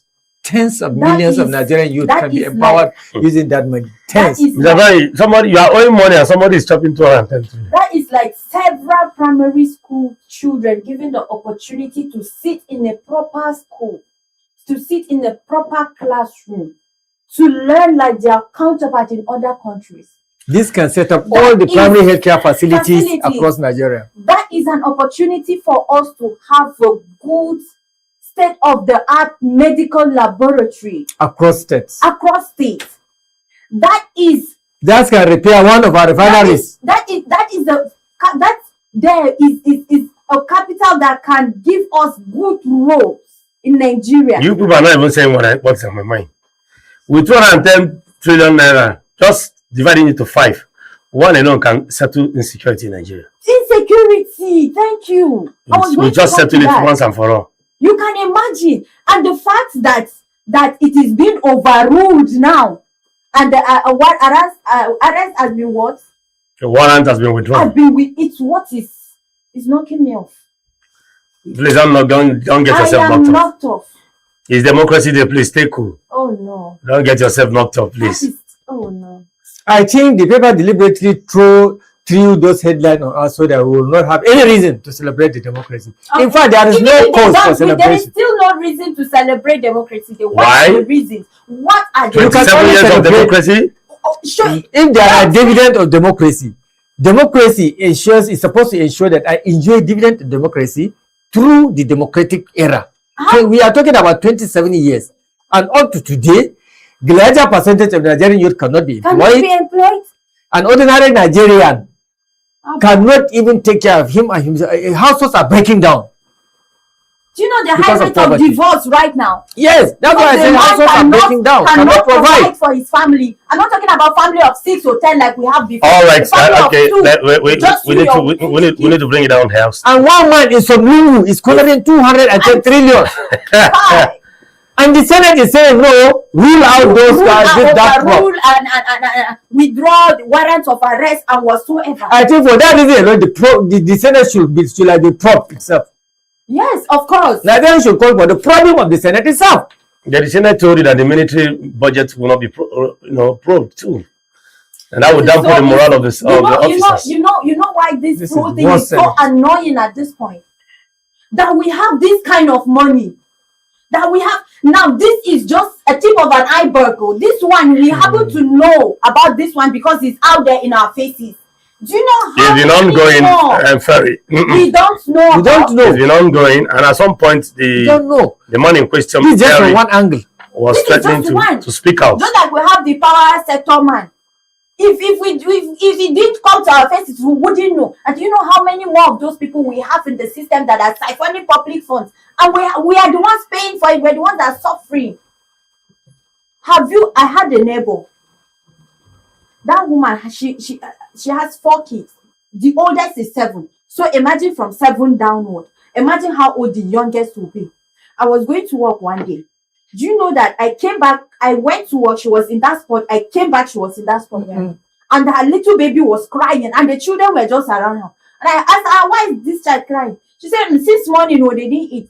I said, what do you mean they didn't eat? He said, all of them, as I said, they didn't eat. Say, in fact, her We children, left them in the same position in the morning. She said her children are used to hunger. This thing happened 2 years ago. See, at every point in time, I remember this thing. It brings me to tears. Do you know what it means for a child of 7 years to be used to hunger? Not to even talk of the younger ones. Her children are used to hunger. Do you know what do you know what that means? Do you know how many more families like that are going to bed? On the day of judgment, where God is passing judgment back, a special day will be put aside for Nigerian leaders. God. I'm telling you. God will finish up all the people of the world. They will say, to Nigeria. Ghana.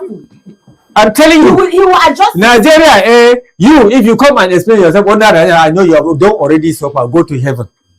God. Every normal Nigeria, go to heaven. Somebody said. But don't do that. There will be special day. I'm telling you.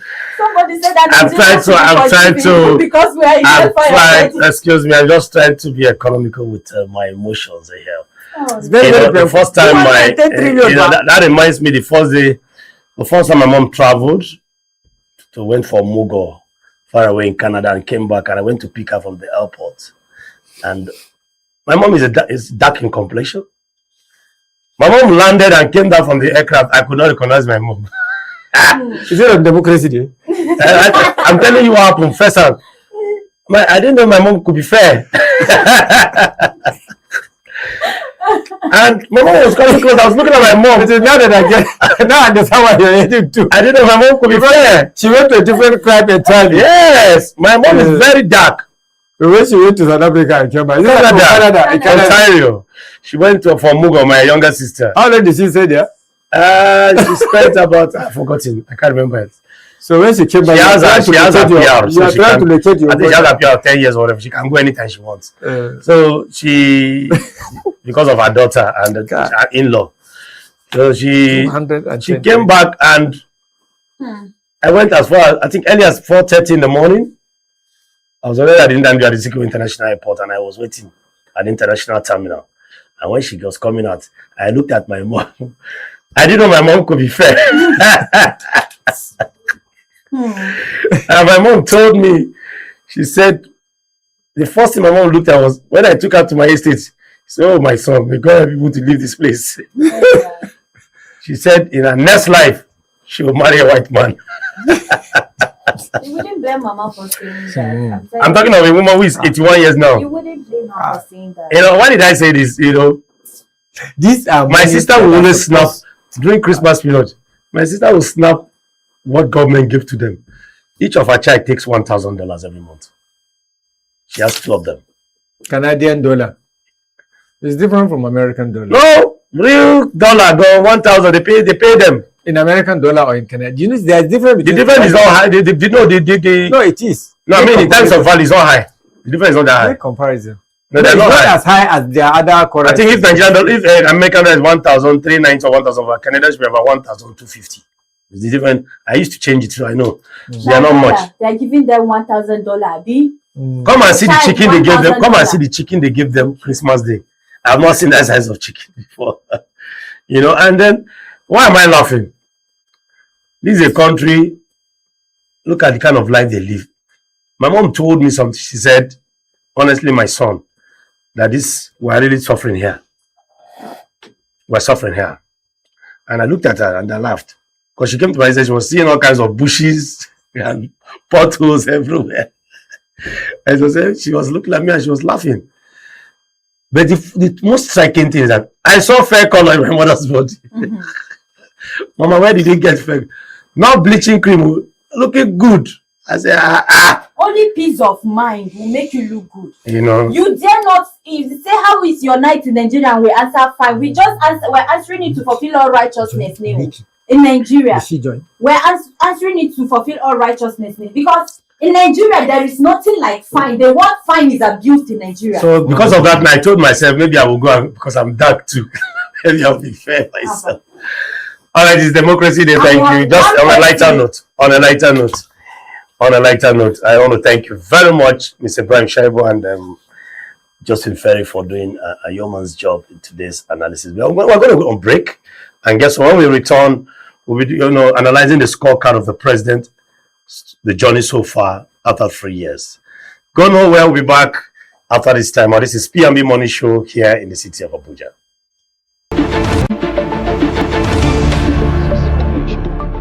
Mr. President.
Fellow Nigerians, today we celebrate democracy and the enduring Nigerian spirit.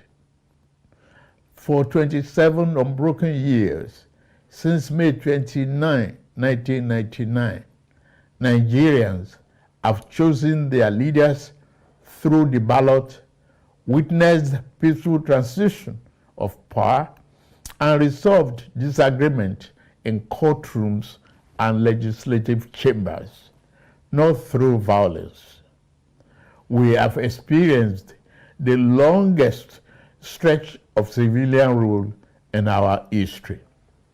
Our democracy is not perfect, but it is ours, and we must continue to defend and strengthen it. In the coming days, Ekiti and Osun states will hold elections. I urge INEC, security agencies, and all parties to ensure these polls are peaceful and credible. Democracy fails when citizens doubt the process. To our National Assembly, judiciary, the press, and civil society, you are the guardrails of our republic. Criticize me, disagree with me, but never stop believing in Nigeria. To our young people, Nigeria is your home and your future. Build here, code here, work here, and vote here. Every great nation was built by those who stayed to solve problems, but not by those who abandoned ship. To our armed forces, police, and intelligence services, Nigeria salutes your sacrifice.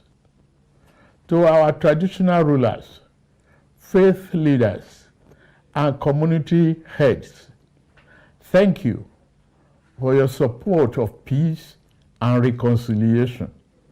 The government cannot do it alone. Today, we honor the resilience of Nigerians who refuse to surrender their faith in freedom and the courage of those who stood firm against intimidation. We pay tribute to patriots who endured persecution, imprisonment, exile, and even death so that future generations could enjoy democracy. I salute labor leaders, journalists, activists, students, women, professionals, political leaders, and soldiers, both those who passed and those still with us, for their patriotic contributions. Though this year's mood is dampened by the abduction of our children in Yoyo and Borno, we remain hopeful for their safe return. Democracy without security is not solid enough. That is why this administration has chosen both kinetic and non-kinetic strategies to restore peace, declared a security emergency, and approved the recruitment of 50,000 new police officers and thousands of military recruits. Our 2026 budget commits 5.41 trillion, our largest ever, to defense and security. We have moved from training with our allies to precision targeting. In Arege, we degraded ISWAP and command centers. Terror-related deaths are down by 81% since 2015. Over 13,000 terrorists have been neutralized in the past year. But we also keep the door of surrender open. Over 124,000 fighters and dependents have laid down arms since 2023. Through Operation Safe Corridor, we turn our former enemies into citizens because every life saved is a victory for democracy. To bandits, kidnappers, and sponsors of terror, surrender or face the full force of the Nigerian state. These windows of surrender will not remain open forever. No mercy will be shown to those who trade in blood of Nigerians. At a time like this, let us not assign blames or point fingers. Crime has no ethnicity.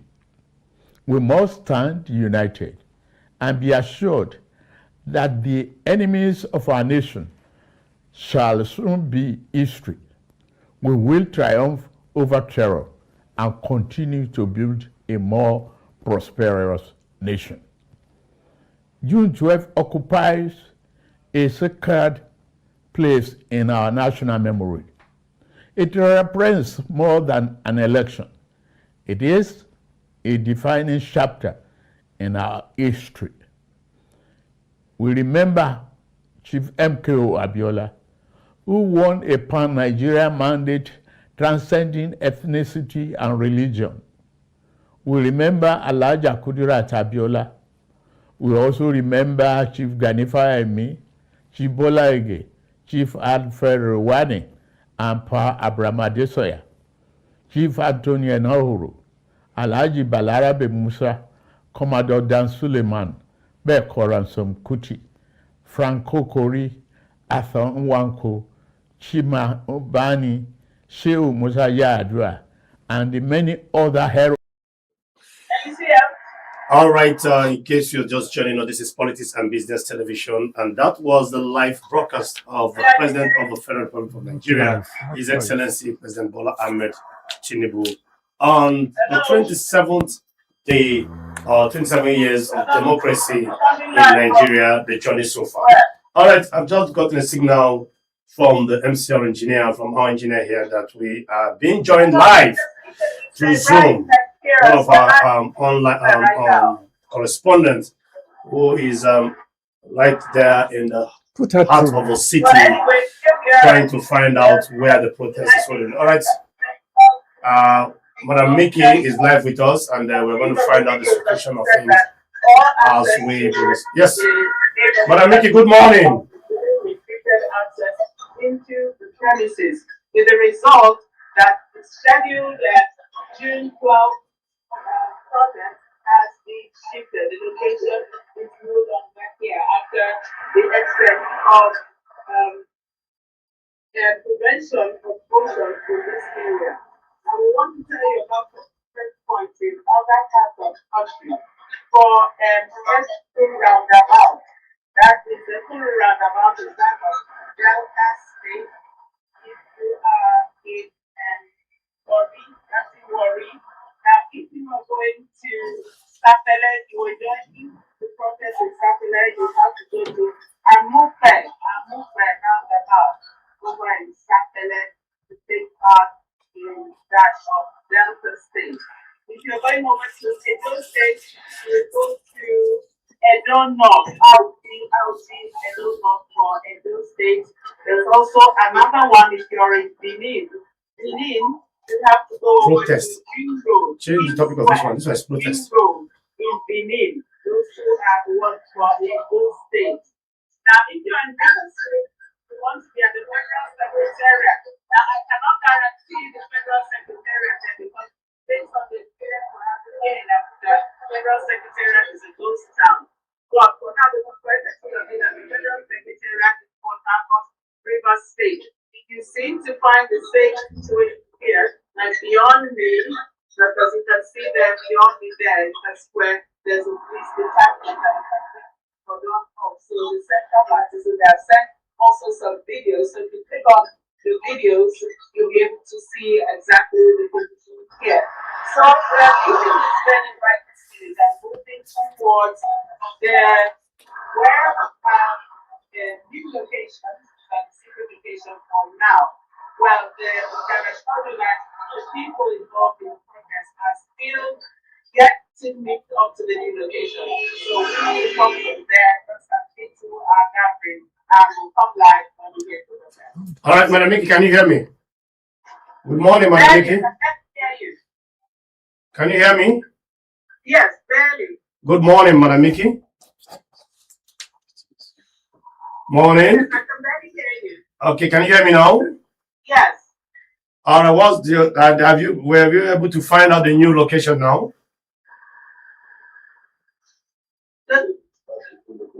The new venue. Yes, but for now it's under wraps. So we'll just get there first and let you know. But where exactly is the new location? What is the new location? We're proceeding there, but they said to keep our lips sealed because they themselves have not yet converged. Okay. So we'll get there, then call back. Okay. Okay. Let me find out if I got you correctly. You said you try to keep your mouth sealed. Why? All right. Why? Why is Just it? because of, as you can see, what has gone, maybe from past experience, maybe from the Kano protest, or from what has happened now, because it was well advertised all over the nation that it was going to be at the Square, which is right where we are. And as you can see, not only here, but from beyond, like when you come up from Yanya, right from that axis, what turning to where you're going to Ministry of Finance, everything was cordoned off. So they were not granted access to the premises. And that's just in order not to forestall lack of access to the new venue, and also to forestall, people getting prevented from entry or exit, as has happened now with the chiefs. Like from where the Nyanya axis is, there's the brigade of guards brigade is actually mounted there. Then over here, there's a detachment of police, including a special force right behind me. I don't want them to hear me, but there's a special force as well as senior policeman detachment there. Then across, further up, there's another detachment. So people you can see the road is totally empty. Maybe it's just a policeman or two walking across, and then maybe us. So maybe that's why they don't want to forestall that happening at the new venue. But definitely, upon our access to it, we'll come live again. All right, thank you very much, Madam Mickey. Is there any question you want to ask her? Yeah, I was going to ask, what are the situations of things out there generally, talking about the presence of security men, the movement, just as you said, there's the presence of security men around, but how are people behaving, reacting to the presence of security men? Peaceful, very peaceful and calm. In fact, we're beginning to see a movement across. But they will go beyond. Nobody is allowed within the Eagle Square premises, but they can go beyond me, and really they can go across. Essentially, where we are this way is all by the Eagle Square Federal Secretariat with those cars. The whole of this it's like whatever you say, it's like a deserted city. So essentially, it's peaceful. There's no skirmishes, there are very good movements. All right. Before I let you go, Madam Mickey, I can see vehicular movements. Yeah, I can see vehicular movements, motorists moving right behind you there. Does that suggest that everywhere is cool and calm and business is going on as usual, even though we are celebrating Democracy Day? Madam Mickey? I can see vehicles and cars moving everywhere. Does that suggest that Nigerians are busy with their business, going about their business, even though we are celebrating Democracy Day? She can't hear you. Okay, Madam Mickey, when you can, as soon as you can hear me, please feel free to join us once again. Thank you very much, Madam Mickey. All right, and Mr. Ibrahim, and you can see that Madam Mickey is live on the streets trying to monitor the situation. Exactly. From what we heard from her, the protest is all in Abuja. Yes, it's a nationwide protest. Yeah. And she was out there reading out different locations venues across Nigeria. Yes, where the protest will likely take place. But I want to ask you a question. This same president, President Bola Ahmed Tinubu, can be judged to be the father of protests in his time. Yes, exactly. True. Led several protests, one of the largest protests you can think of. And now here is people are trying to express their civic rights because protest, as enshrined in the Constitution, is your civic right to protest. It is. It's an official way of airing out your grievance and your, discomforts, whatever area you are not satisfied with in terms of government policies and governance. Why are we seeing heavy presence of military men who are supposed to be in the Sambisa forest protecting or fighting bandits and terrorists? Military officers and military men who are saddled with the responsibility to fight against external aggressions. And they are here in the federal capital, preventing people from having access to venues to express and exercise their civic rights. And today is Democracy Day. Where is the democracy in this? Well, for me, there are processes to the conduct of every peaceful protest. And then one of the requirements for conducting process is you applying to the State Commissioner of Police, and then for the police to give you permission to go over your protest. If you do not follow the due process, it's no longer called a protest, it's something else. It's probably a demonstration. You understand? And I believe such a protest could not have taken place unless they followed the established procedures. Announcements have Having been made said that, before now. exactly. Having said that, of course, you should expect to see security presence in the midst of in the protecting the protesters themselves, so that nothing can go wrong.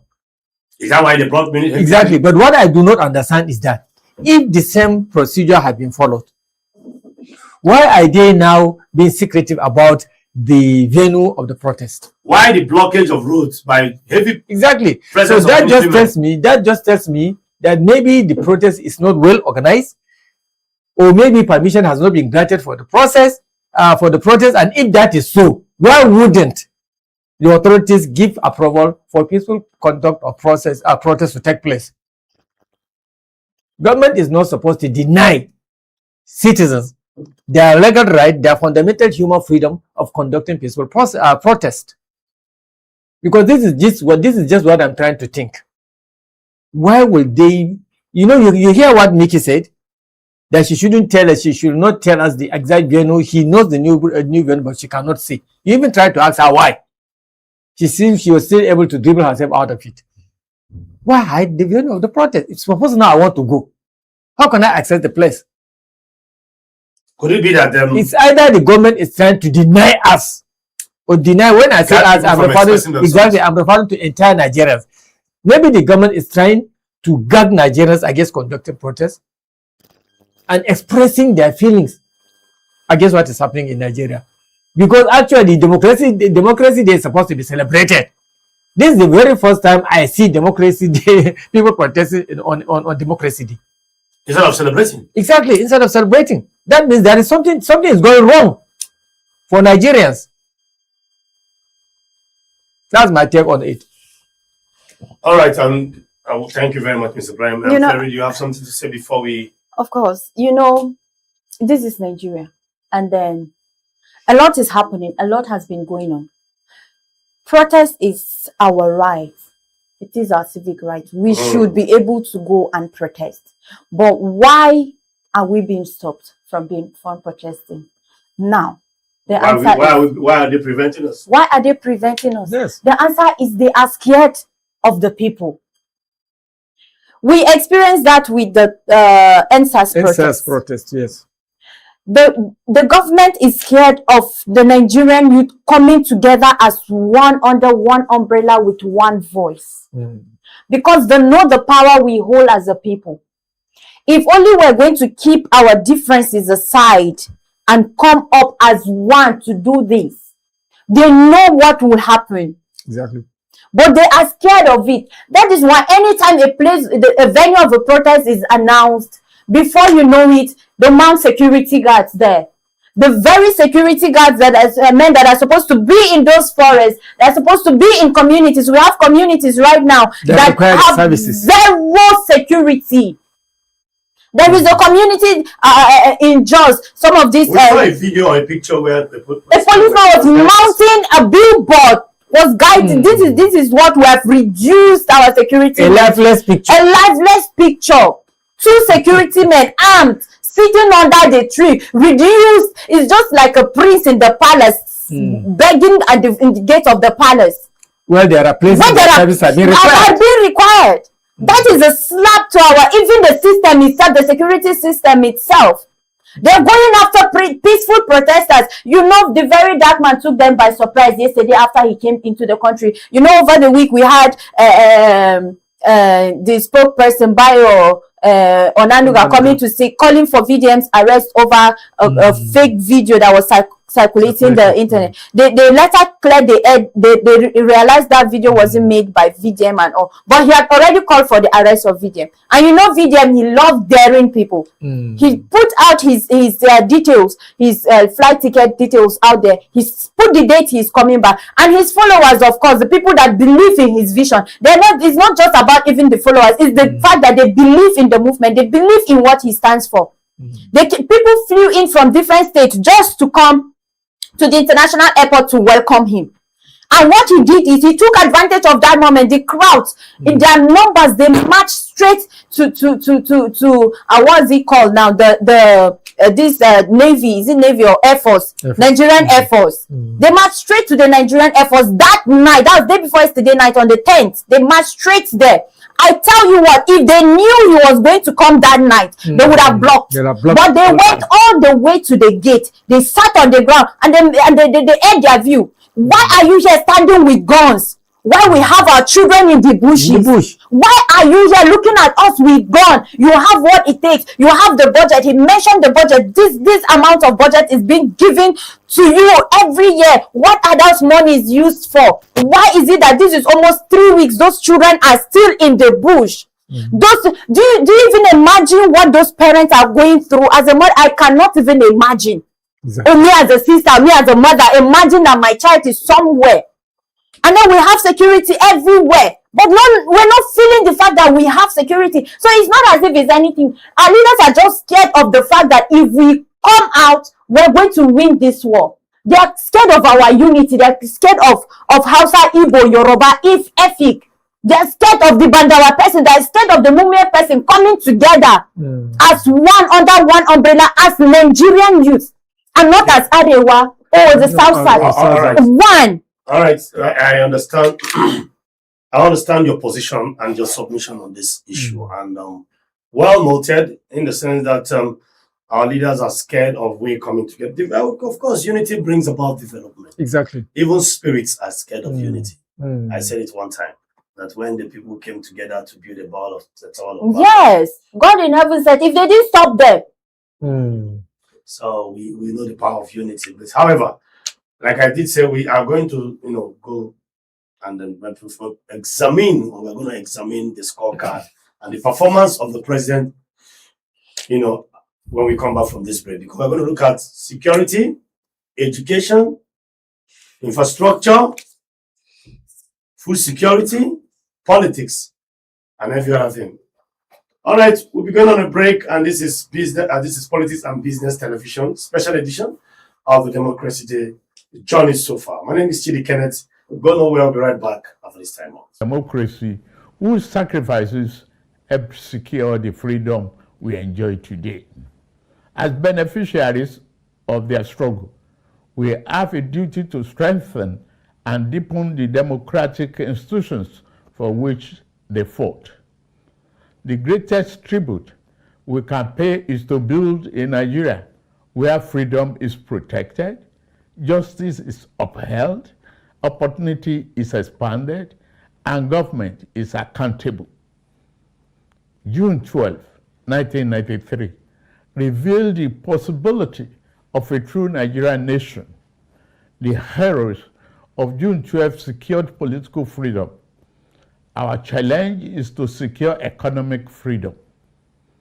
Democracy must be felt in the quality of people's lives, in opportunities for youth, in prosperous farmers, successful entrepreneurs, and the dignity of our workers. The reforms we are undertaking were not chosen for ease, but for necessity. 3 years ago, our public finances were under severe strain. Investment was discouraged, and economic uncertainty threatened our future. We chose to act, embracing reforms to advance Nigerians' economic freedom. Since 2023, our reforms have restored stability and credibility to economic management. Federation revenues have risen, providing state and local governments with more resources for infrastructure, education, health care, and security. Fiscal transparency has improved. Leakage has been reduced, and public funds are better directed to national priorities.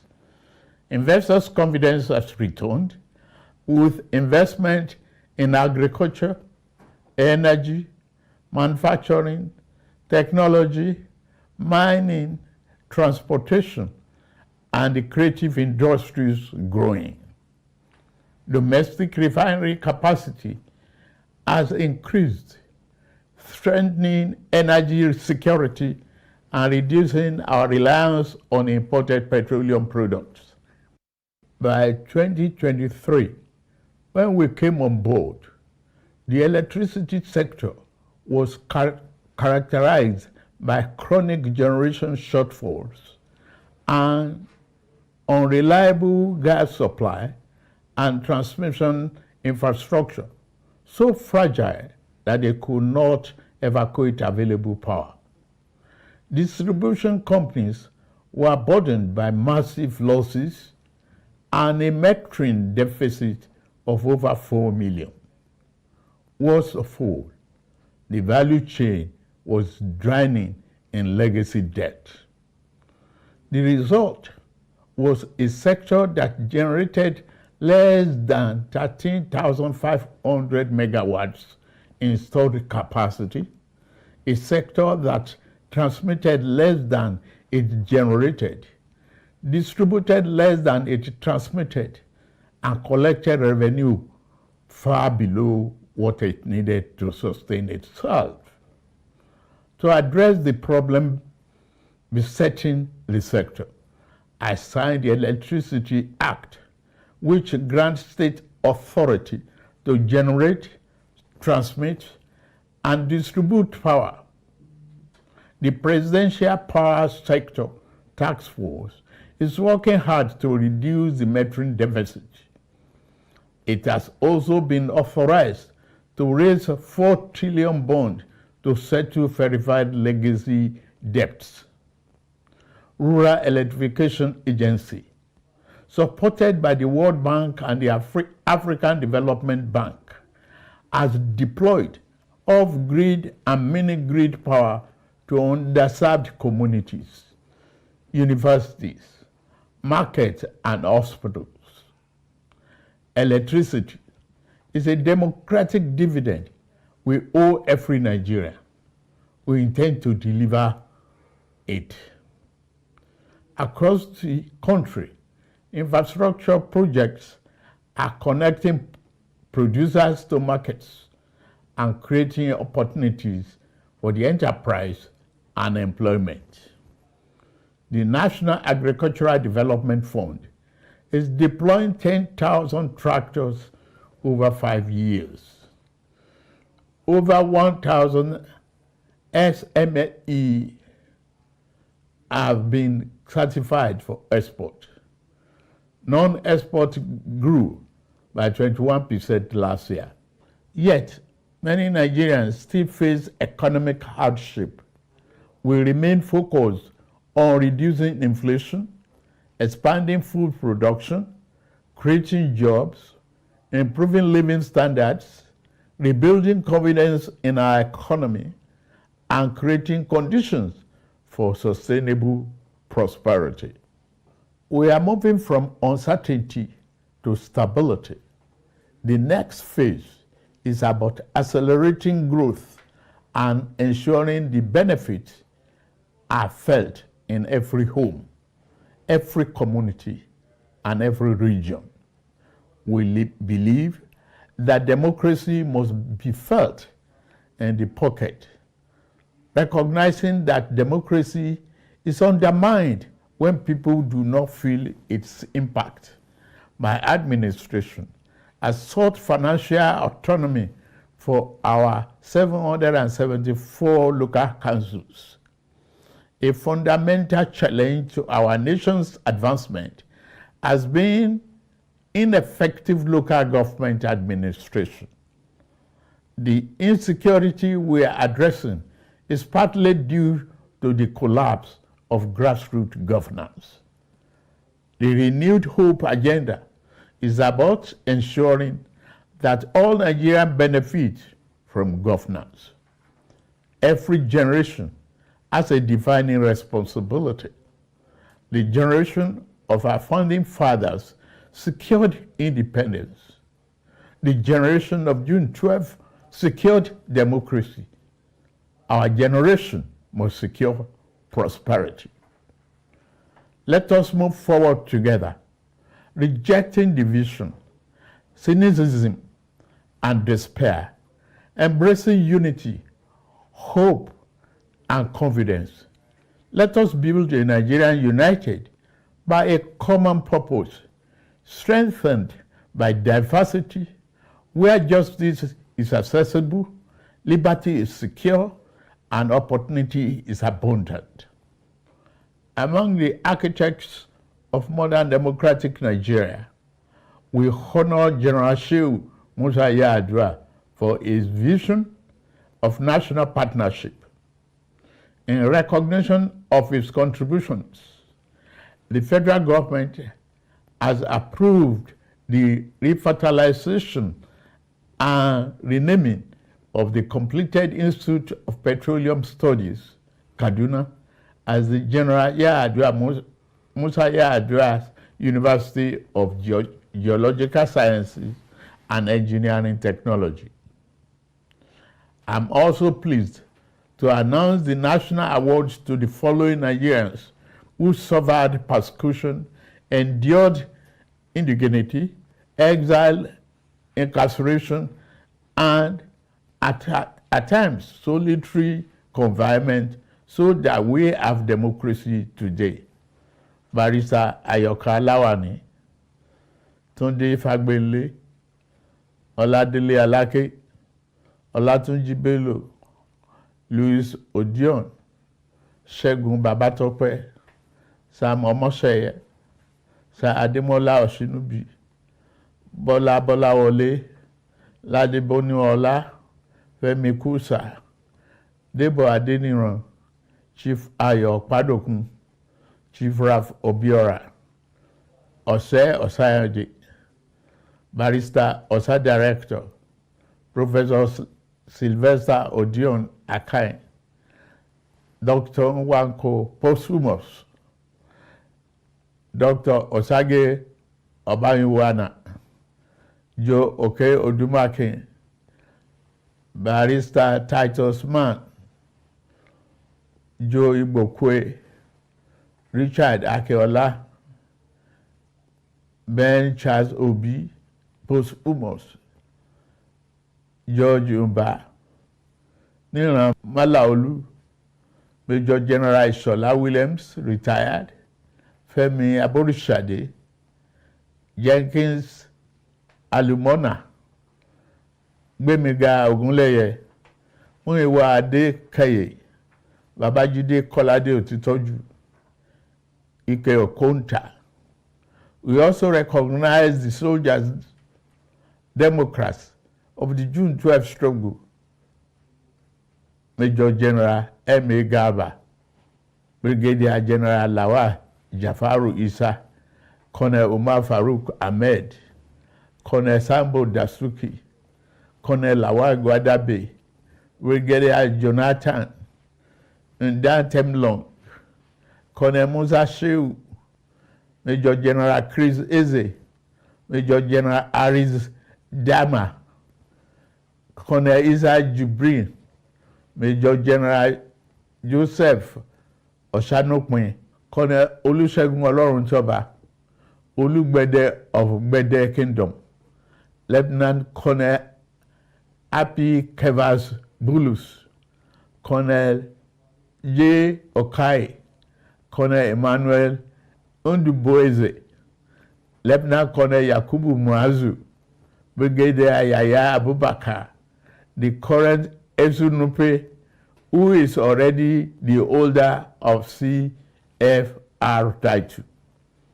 The honored list will be released in the next few days. Fellow Nigerians, 27 years ago, many doubted democracy would survive here because of our diversity. Today, our diversity sustains our democracy. The road ahead is steep, but June 12 reminds us, Nigeria do not break. We bend, we bleed, but we do not break. Let us renew our covenant that the labors of our heroes past shall never be in vain, and that our government of the people by the people, for the people, shall not perish from this land. May God bless the heroes of our democracy. May God bless the Federal Republic of Nigeria. May God continue to bless us all. Happy Democracy Day.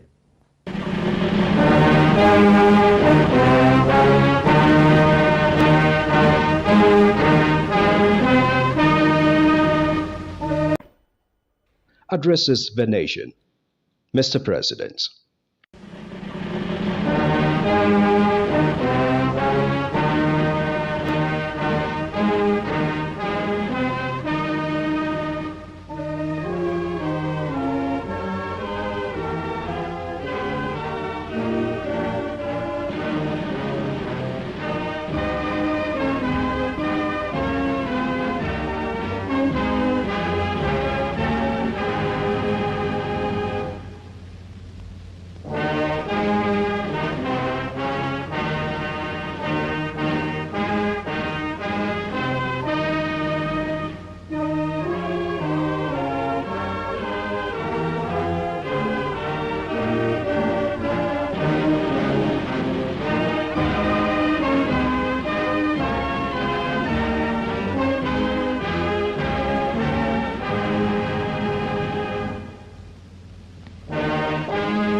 Fellow Nigerians, today we celebrate democracy and the enduring Nigerian spirit.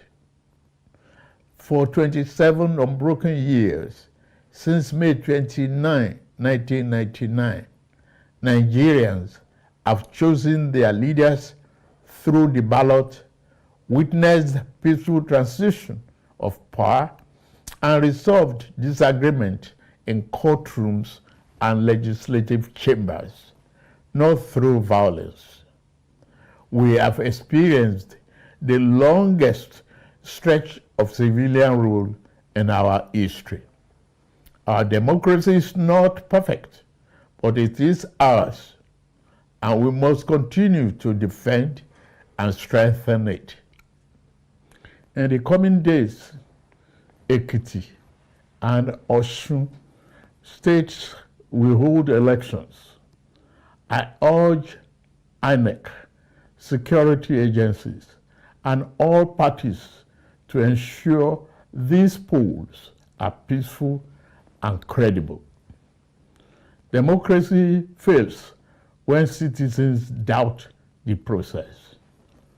To our National Assembly, judiciary, the press, and civil society, you are the guardrails of our republic.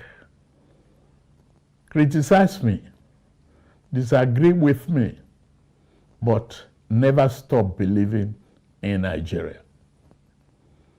To our young people, Nigeria is your home and your future.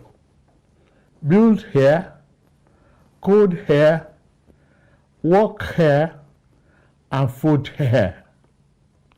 Every great nation was built by those who stayed to solve problems, but not by those who abandoned ship. To our armed forces, police, and intelligence services, Nigeria salutes your sacrifice. To our traditional rulers, faith leaders, and community heads, thank you for your support of peace and reconciliation. The government cannot do it alone. Today, we honor the resilience of Nigerians who refuse to surrender their faith in freedom and the courage of those who stood firm against intimidation. We pay tribute to patriots who endured persecution, imprisonment, exile, and even death so that future generations could enjoy democracy. I salute labor leaders, journalists, activists, students, women, professionals, political leaders, and soldiers, both those who passed and those still with us, for their patriotic contributions. Though this year's mood is dampened by the abduction of our children in Yoyo and Bonu, we remain hopeful for their safe return. Democracy without security is not solid enough. That is why this administration has chosen both kinetic and non-kinetic strategies to restore peace, declared a security emergency, and approved the recruitment of 50,000 new police officers and thousands of military recruits. Our 2026 budget commits 5.41 trillion, our largest ever, to defense and security. We have moved from training with our allies to precision targeting. In Arege, we degraded ISWAP and command centers. Terror-related deaths are down by 81% since 2015. Over 13,000 terrorists have been neutralized in the past year. But we also keep the door of surrender open. Over 124,000 fighters and dependents have laid down arms since 2023. Through Operation Safe Corridor, we turn our former enemies into citizens because every life saved is a victory for democracy. To bandits, kidnappers, and sponsors of terror, surrender or face the full force of the Nigerian state. These windows of surrender will not remain open forever. No mercy will be shown to those who trade in blood of Nigerians. At a time like this, let us not assign blames or point fingers. Crime has no ethnicity. We must stand united and be assured that the enemies of our nation shall soon be history. We will triumph over terror and continue to build a more prosperous nation. June 12 occupies a sacred place in our national memory. It represents more than an election. It is a defining chapter in our history.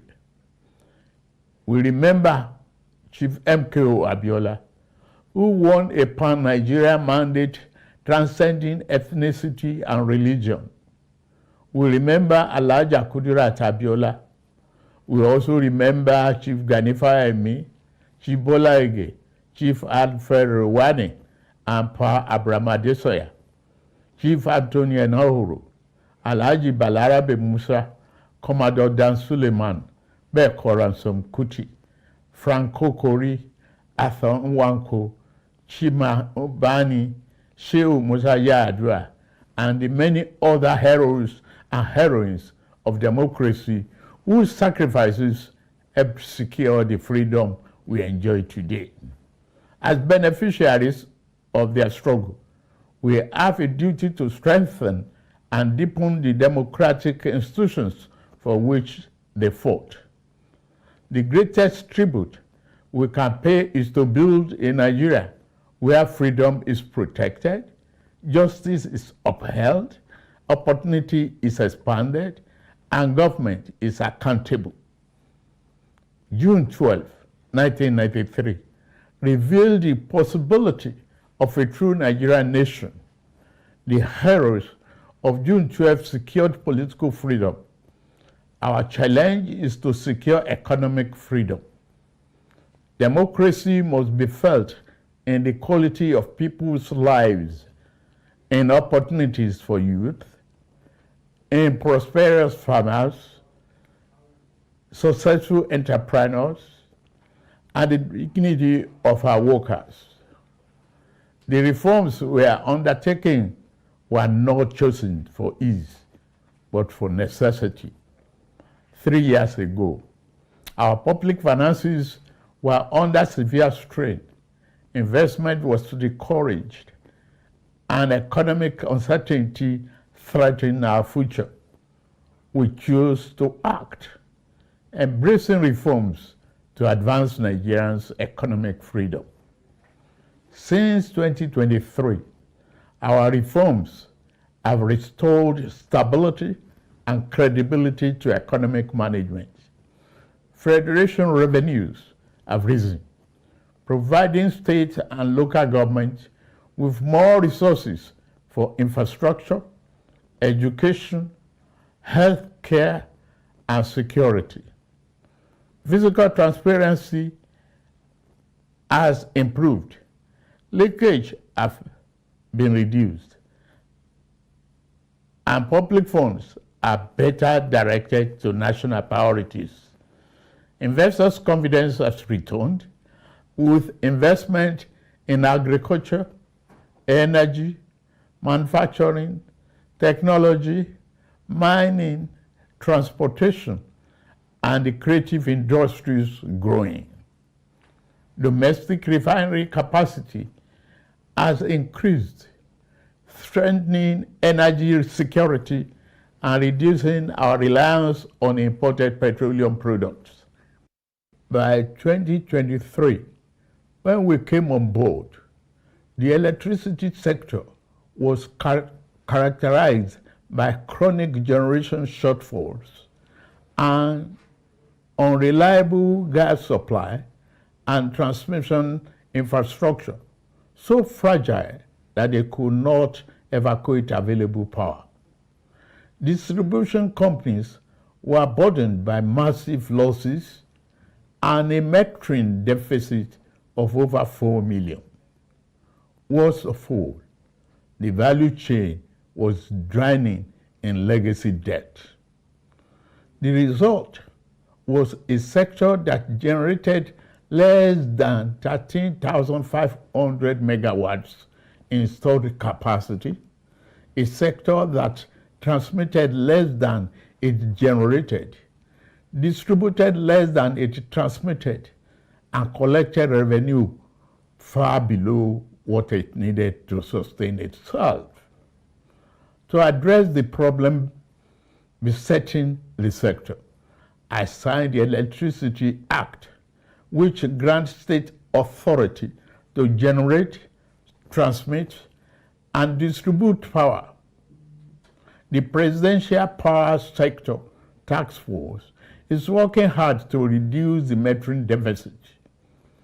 It has also been authorized to raise a 4 trillion bond to settle verified legacy debts. Rural Electrification Agency, supported by the World Bank and the African Development Bank, has deployed off-grid and mini-grid power to underserved communities, universities, markets, and hospitals. Electricity is a democratic dividend we owe every Nigerian. We intend to deliver it. Across the country, infrastructure projects are connecting producers to markets and creating opportunities for the enterprise and employment. The National Agricultural Development Fund is deploying 10,000 tractors over 5 years. Over 1,000 SME have been certified for export. Non-export grew by 21% last year. Yet, many Nigerians still face economic hardship. We remain focused on reducing inflation, expanding food production, creating jobs, improving living standards, rebuilding confidence in our economy, and creating conditions for sustainable prosperity. We are moving from uncertainty to stability. The next phase is about accelerating growth and ensuring the benefits are felt in every home, every community, and every region. We believe that democracy must be felt in the pocket, recognizing that democracy is undermined when people do not feel its impact. My administration has sought financial autonomy for our 774 local councils. A fundamental challenge to our nation's advancement has been ineffective local government administration. The insecurity we are addressing is partly due to the collapse of grassroots governance. The renewed hope agenda is about ensuring that all Nigerians benefit from governance. Every generation has a defining responsibility. The generation of our founding fathers secured independence. The generation of June 12 secured democracy. Our generation must secure prosperity. Let us move forward together, rejecting division, cynicism, and despair, embracing unity, hope, and confidence. Let us build a Nigeria united by a common purpose, strengthened by diversity, where justice is accessible, liberty is secure, and opportunity is abundant. Among the architects of modern democratic Nigeria, we honor General Shehu Musa Yar'Adua for his vision of national partnership. In recognition of his contributions, the federal government has approved the refertilization and renaming of the completed Institute of Petroleum Studies, Kaduna, as the General Musa Yar'Adua University of Geological Sciences and Engineering Technology. I'm also pleased to announce the national awards to the following Nigerians who suffered persecution, endured indignity, exile, incarceration, and at times solitary confinement, so that we have democracy today.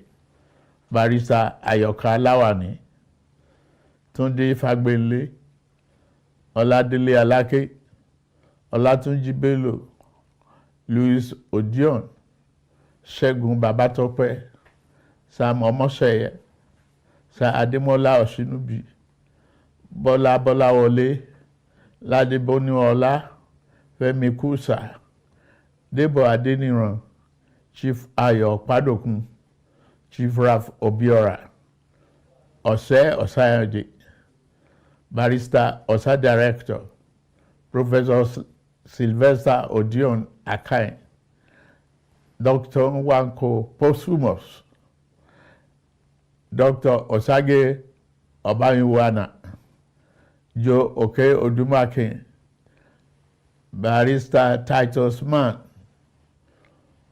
Joe Igbokwe, Richard Akeola, Ben Charles Obi, Posthumous, George Umba, Niran Malaolu, Major General Ishola Williams, retired, Femi Aborishade, Jenkins Alumona, Gbemiga Ogunleye, Muyiwa Adekaye, Babajide Kolade Otitoju, Ike Okonta, We also recognize the soldiers, Democrats of the June 12 struggle. Major General M.A. Garba, Brigadier General Lawal Jafaru Isa, Colonel Umar Farouk Ahmed, Colonel Sambo Dasuki, Colonel Lawal Gwadabe, Brigadier Jonathan Ndan Temlong, Colonel Musa Shehu, Major General Chris Eze, Major General Aris Dama, Colonel Isa Jibrin, Major General Joseph Oshanopin, Colonel Olusegun Oloruntoba, Olugbede of Gbede Kingdom, Lieutenant Colonel Happy Kevas Bulus, Colonel J. Okai, Colonel Emmanuel Unduboeze, Lieutenant Colonel Yakubu Muazu, Brigadier Yaya Abubakar, the current Esunupe, who is already the older of C. All right. This is Politics and Business Television, the special edition of the Democracy Day today. Madam Mickey, can you hold on? Madam Mickey, can you hold on, please? Can you hold on, please? Madam Mickey, can you hold on? In a couple of minutes, we'll be moving our agenda on a march to the market. Well, at this moment, you can see most of the comrades are present. We have comrades, comrade Rex. As you can see, this is the instruction is comrade Show.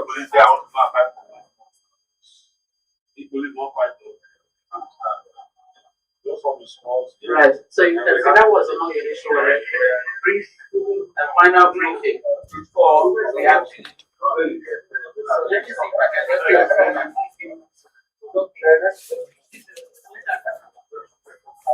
I can Good morning, Shori. Good morning, comrade.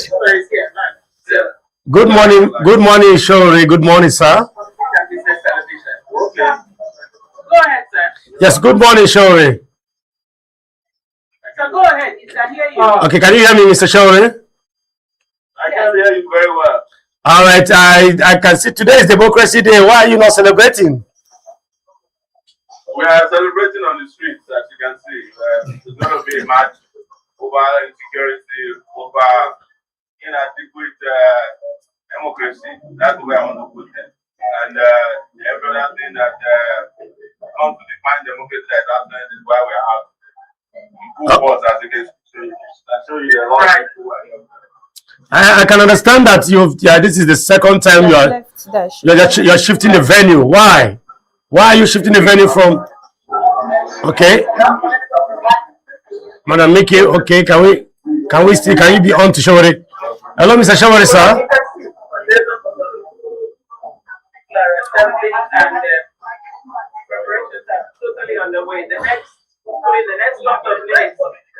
All right, Madam Mickey.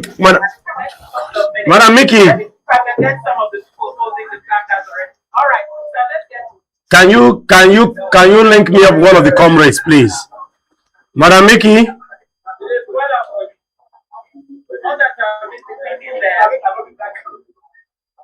Madam Mickey, can you link me up one of the comrades, please? The next like 9 minutes maximum. I don't think up to 10 minutes we'll be on our way. Now the plan of the movement is that we go from exactly where we are, which is Berger under the bridge, right? We'll be moving in that direction towards Wuse Market. Now that's going to be very advantageous for Politics and Business Television because as it is, very dark man already planned. He said that yesterday he had called for protest and that the tell him to put live democracy to protest live. Citizens should not fear add live and mass to Wuse Market. So I'm hoping and seeing there might be a convergence. Yes. In that case, then we'll be able to pick both angles of the protest. Other states have also taking part. When next we come live, I'll give you the venues for the other states. We've got Kwara State, I've already given you Sapele. I've given you all those for Delta State. Warri, Sapele, and Efuru. So I'll give you that of I'll give you that of Oshogo, Okonosho, Ondo State, and Lagos in my next break. So for now, that's the situation here. As you can see, these are all the All right, Madam Nikki, can you hear me now? assembling, and these are, as you can see, press is also on standby, very ready to start recording. And like you see, we're able to like jump in and get a quick interview with Mr. Omoyele Sowore himself. So that's the situation right here. Let me also show you some other comrades have held up their hands. So let me just show this to you.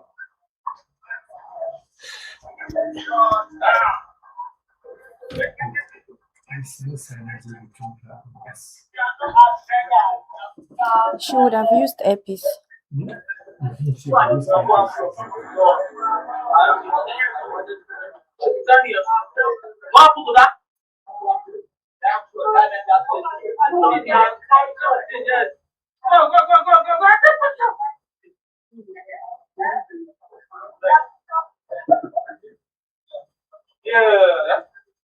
All right, can you, God, wish she can listen to her. We'll do a fantastic job here. She's not listening. Madam Nikki, can you hear me now? Let me show you another shot. Show where it's in this shot I'm bringing now. She's just close, hasn't closed, you know.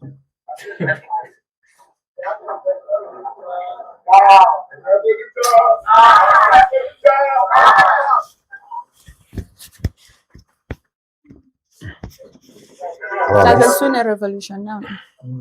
Revolution now.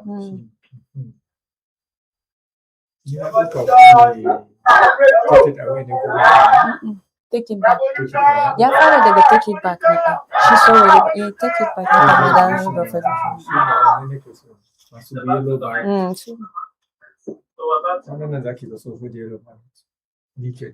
All right, Madam Nikki, can you hear us now?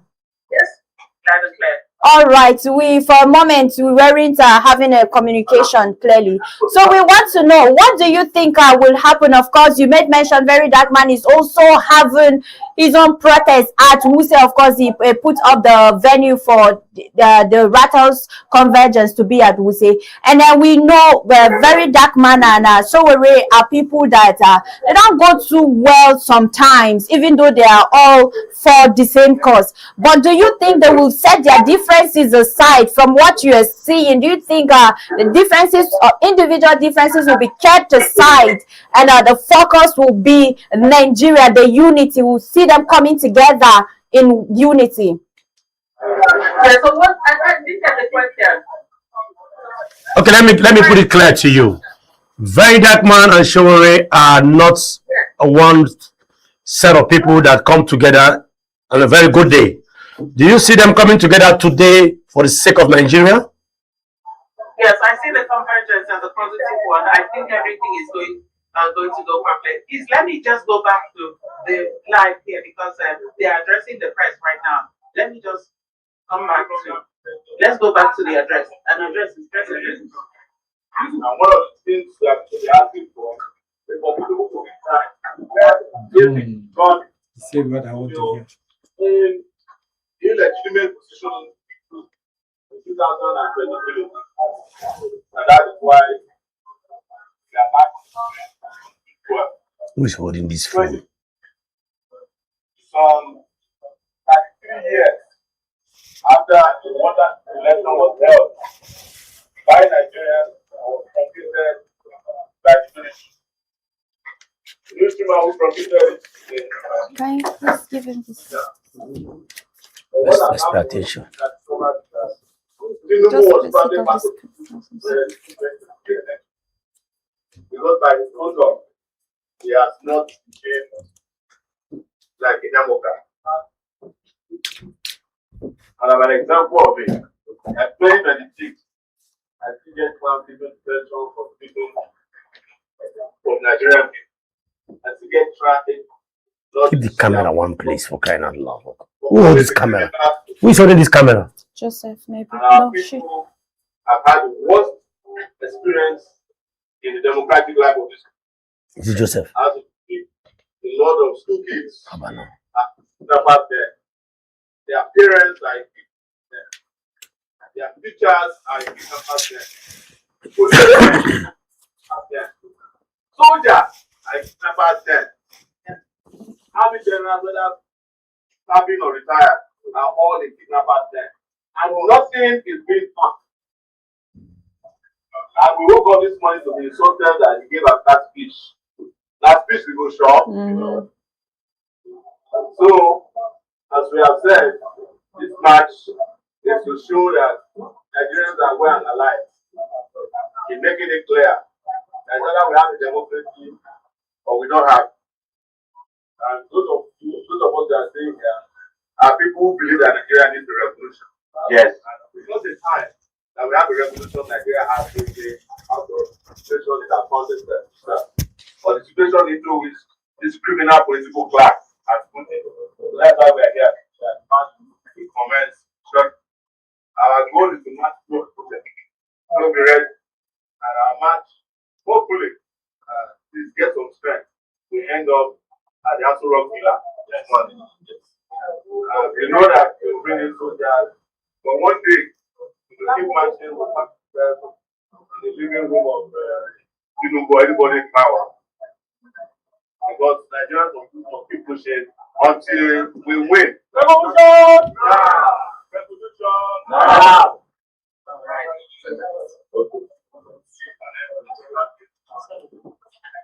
That was the press conference, press briefing Okay. by pending the takeoff of this protest march.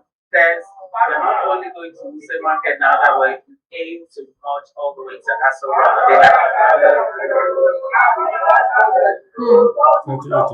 All right. All right. So from here now, where is the movement headed to? Are you guys still going through Wuse Market down to the villa? Right, Mickey, are you with us? All right. I feel. All right.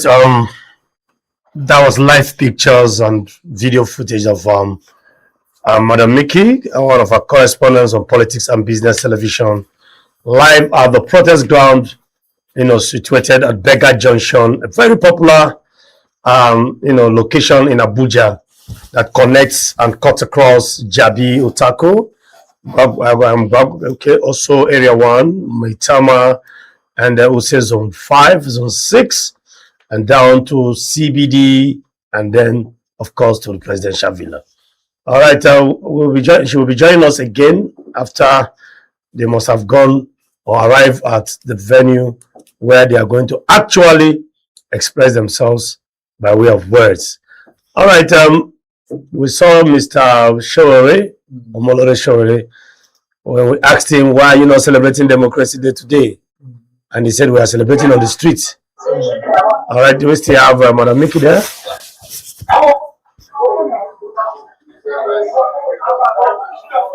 All right, the director, please, the producer, please hold it while we, okay?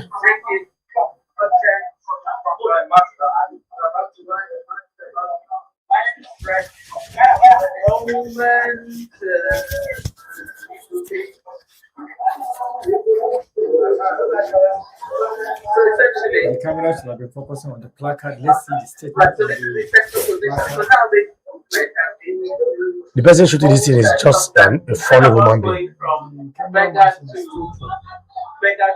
market.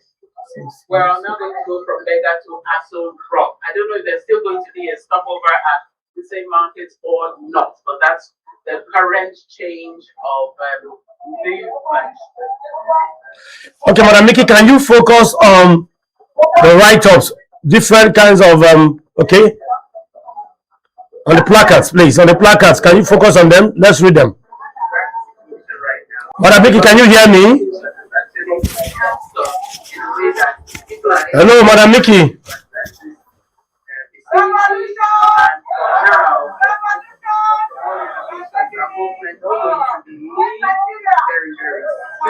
Madam Mickey. Can't you take it back? Can't you take it back? Possibility of tear gassing. This happened in other peaceful protests, but we're still hopeful that today's zone will be able to go as planned. So let me see if I can go to, just give me a second, let me see if I can.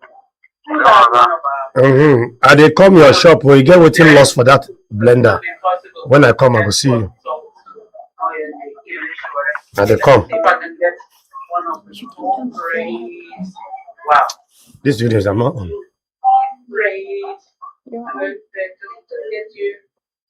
Hmm? With this video to work? Okay.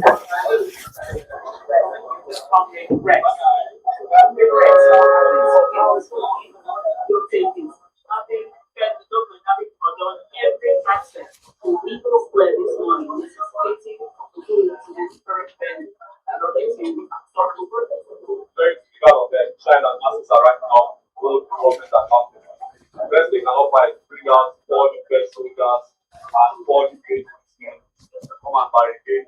Who are in the same dress class like soldiers and not very small Nigerians come out. All Nigerians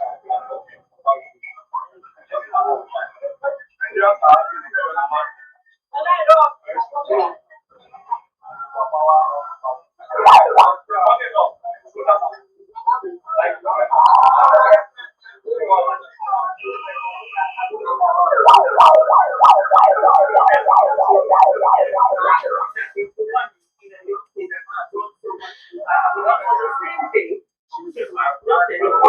just like you said, anyone who had last protest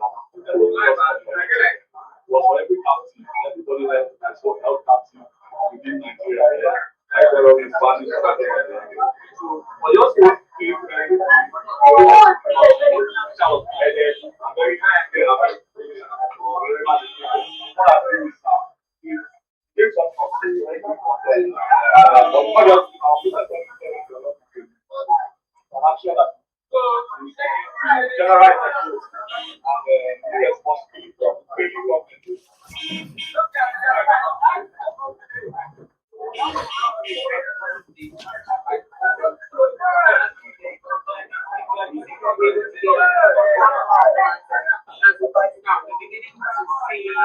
we're beginning to see a lot of simple, let's say, simple protection. We just have a very good son because all of this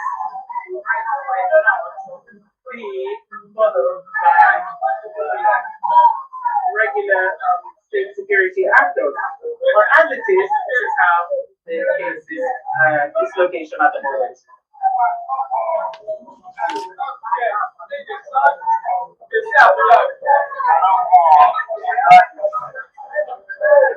Okay, so that's the situation right now. I think what should happen, we'll come again live when the march itself proceeds. So we'll show you the actual procession.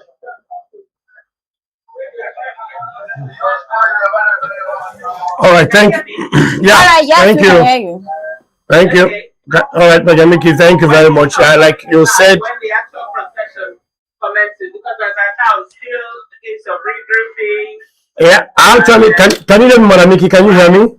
distribution of placards. Can you hear me, Madam Mickey? Can you hear me? Can you hear me? Can you hear me yourself? Yes, yes. Can you just zoom closely to any of the placards so that we can read the descriptions there?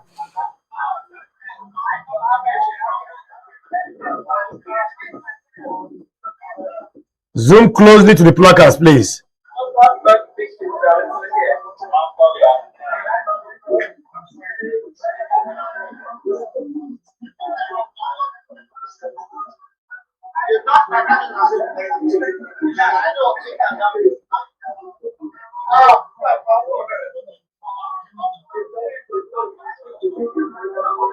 Okay, so that's a picture of what's going on around here.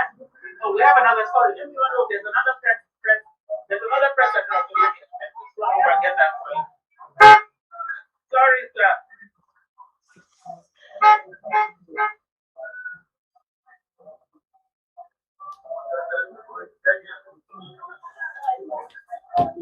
should be discussing issues.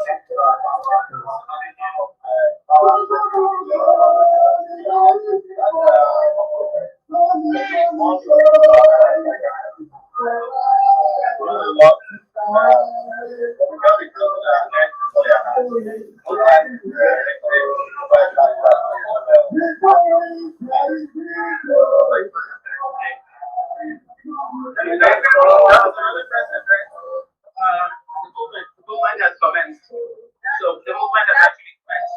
So maybe I'll just let's just go let's just show you the movement itself, right? Right.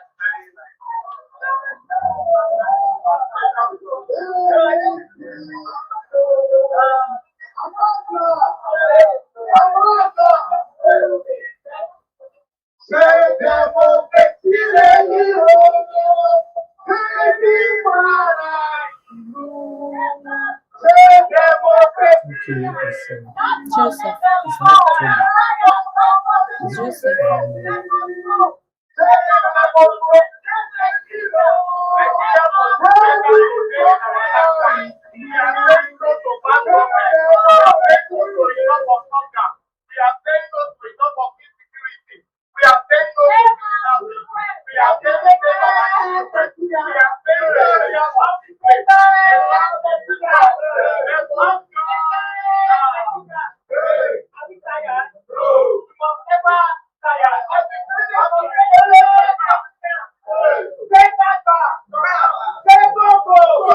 I know this is for school. I know this is school.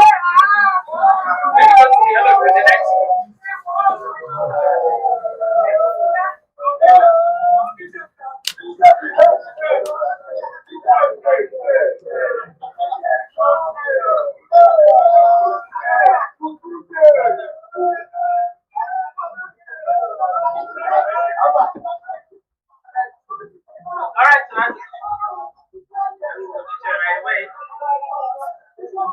Let's position right here at Berger, Julius Berger, at this men. It's going to be a long walk today because it seems to be going. Let's give you a shot here. There is a lady in tears. Education. She's saying education, not abduction. She's in tears here. Yes, because one of our mothers crying here over the things of the children.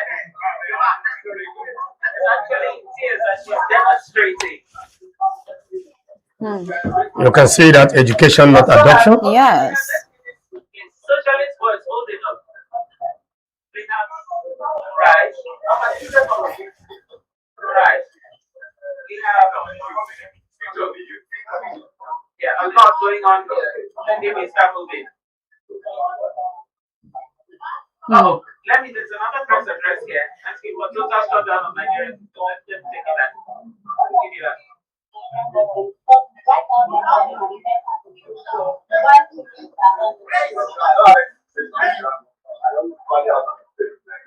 Government has decided to they are irresponsible. They are never been concerned about the government. And they be committed to do their evil work and corrupt people.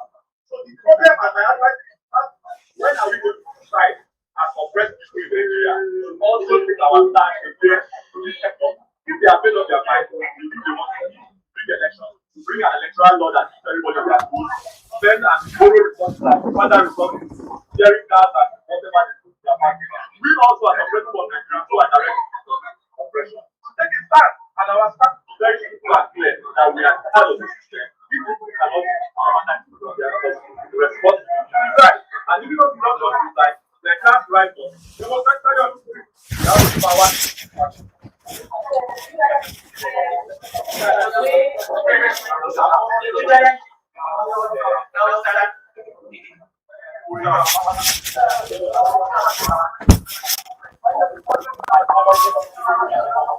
All right, over there we're seeing someone speaking in Hausa dialect.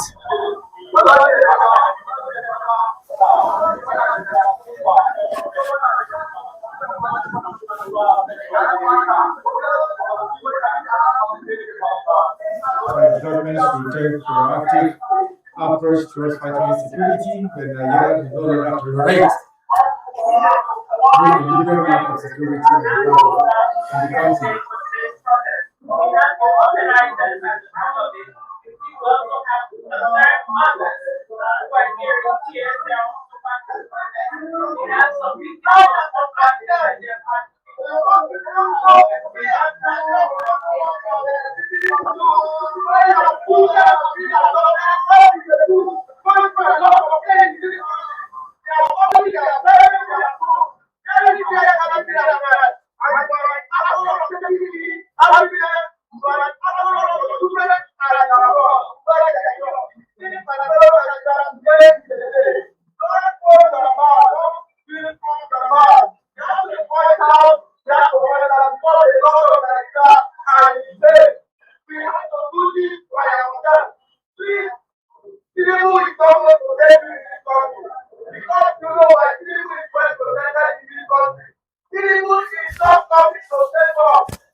Sorry, can you come sit down here? Take charge a bit. Let me rest. I'm already feeling fat, stressed.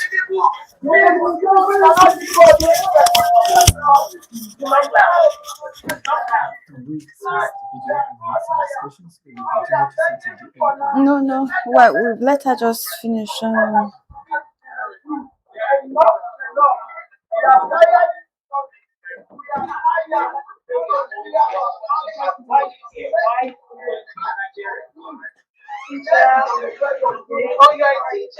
If she's done, then we'll just cut it.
It's an attack on the future. Definitely.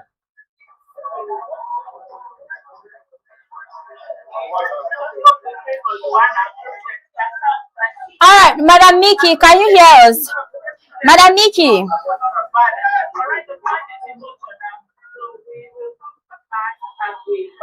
Yes. We're going to connect to you. We're going to connect with you. We're going to connect with you as the protest progresses, please.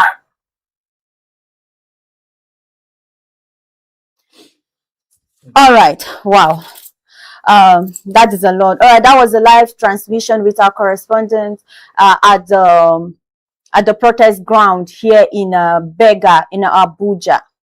And the woman in tears really almost got me to tears myself. It was very emotional. It was emotional. You can imagine the place she's coming from, the pains that she's experiencing for her to be that emotional at that point in time. And Sincerely, that is the point. Almost every right-thinking person in Nigeria right now, I think that's the point we are right now. We're all in a point where all we have is tears, pains. It's sad. But what do you think, Mr. Ibrahim? Do you think that this protest, we've seen more protests of this kind? Exactly. In fact, it's going all across the nation right now, and this is not the first time. No. In fact, that was Sowore, the father of all protests. I think Sowore is known for his activeness when it comes to leading the protests in Nigeria, and all. But what do you think? Do you think this time around it will be different? Do you think the government will hear the cry of the common man this time around? Well, actually, Nigerians have been conducting protests right from the beginning of this administration, and then the government always turned a blind eye on it. But for the fact that now we are approaching 2027 general election, probably, but they might have considered one or two things. What actually disturbs Nigerians now is the fact that why do we have to celebrate Democracy Day while we are not enjoying dividend of democracy? Yes. Top on the list is lack of security, the insecurity across country. If you look at the placard that have been displayed, most of them has to do with insecurity, the abduction of children, the sudden breakdown of education as a result of abduction and kidnapping of students while they are in classrooms. Unless the government is able to do something about this insecurity in Nigeria, insecurity is actually the root of all the evils in the society as of today. Of course it is. Then when you put that alongside the economic and tax reforms, it does a lot of damages for Nigerians. But no, Nigerians are no longer even talking about the poverty, the what is it called? The diminishing purchasing powers. Yes. They are only talking about security. There are so many problems in Nigeria. There are so many dividends of democracy that Nigerians are not actually enjoying. We need to see the scorecard of the administration so that we'll be able to discuss each and every one of them. Now, we listed it there for number one, security. How many states, how many citizens living across state are now enjoying security? None. Go to Katsina. You cannot travel here from Kano to Katsina. There are about 4 different routes you can take from Kano to Katsina, but none of them is safe today. Is it the Abuja Kaduna road? Is it Zamfara Gusau or Zamfara Kebbi? None is safe. Then go to the southwest now. Schools are being shut. So for security, I wanted to see how he read, how the president in his broadcast had rated security. His government on security, actually. If I am to rate this government and security, I will give it F. F. If you put together the number of people that just hold your thought right there. The chief of defense staff now, that's Christopher Musa. Exactly. He was interviewed on a TV channel 2 weeks ago, and he was asked to rate the Nigerian insecurity. Should rate it. Guess what his answer was? What was it? 6.5. That is very, very poor. That's a very high. Yes, 6.5 is a pass mark. No, that's a pass mark. Yes. So me, if I'm to rate it like that over 10, I will give it 1/10. But for him to be you know what I'm giving it. So why do you think he's rating it like that? Sincerely, I wasn't expecting that response from him. He is part of the architecture. System. He's part of the system. He's part of the government. This is an individual that has enjoyed 2 prestigious positions. Yes. One as chief of general staff, and secondly as minister of defense. How can he rate it lower than anything below? That has been shooting himself on the leg. On the leg. But as a Nigerian who is witnessing everything, I can only give this administration F in security. Because if you put together the number of people that have been abducted, the number of people that have been killed, including generals, and compare it to the number of people that have been saved or rescued, it's very, very, very diminishing, very, very poor. It is. Then let's go back to then after security, I think we saw education.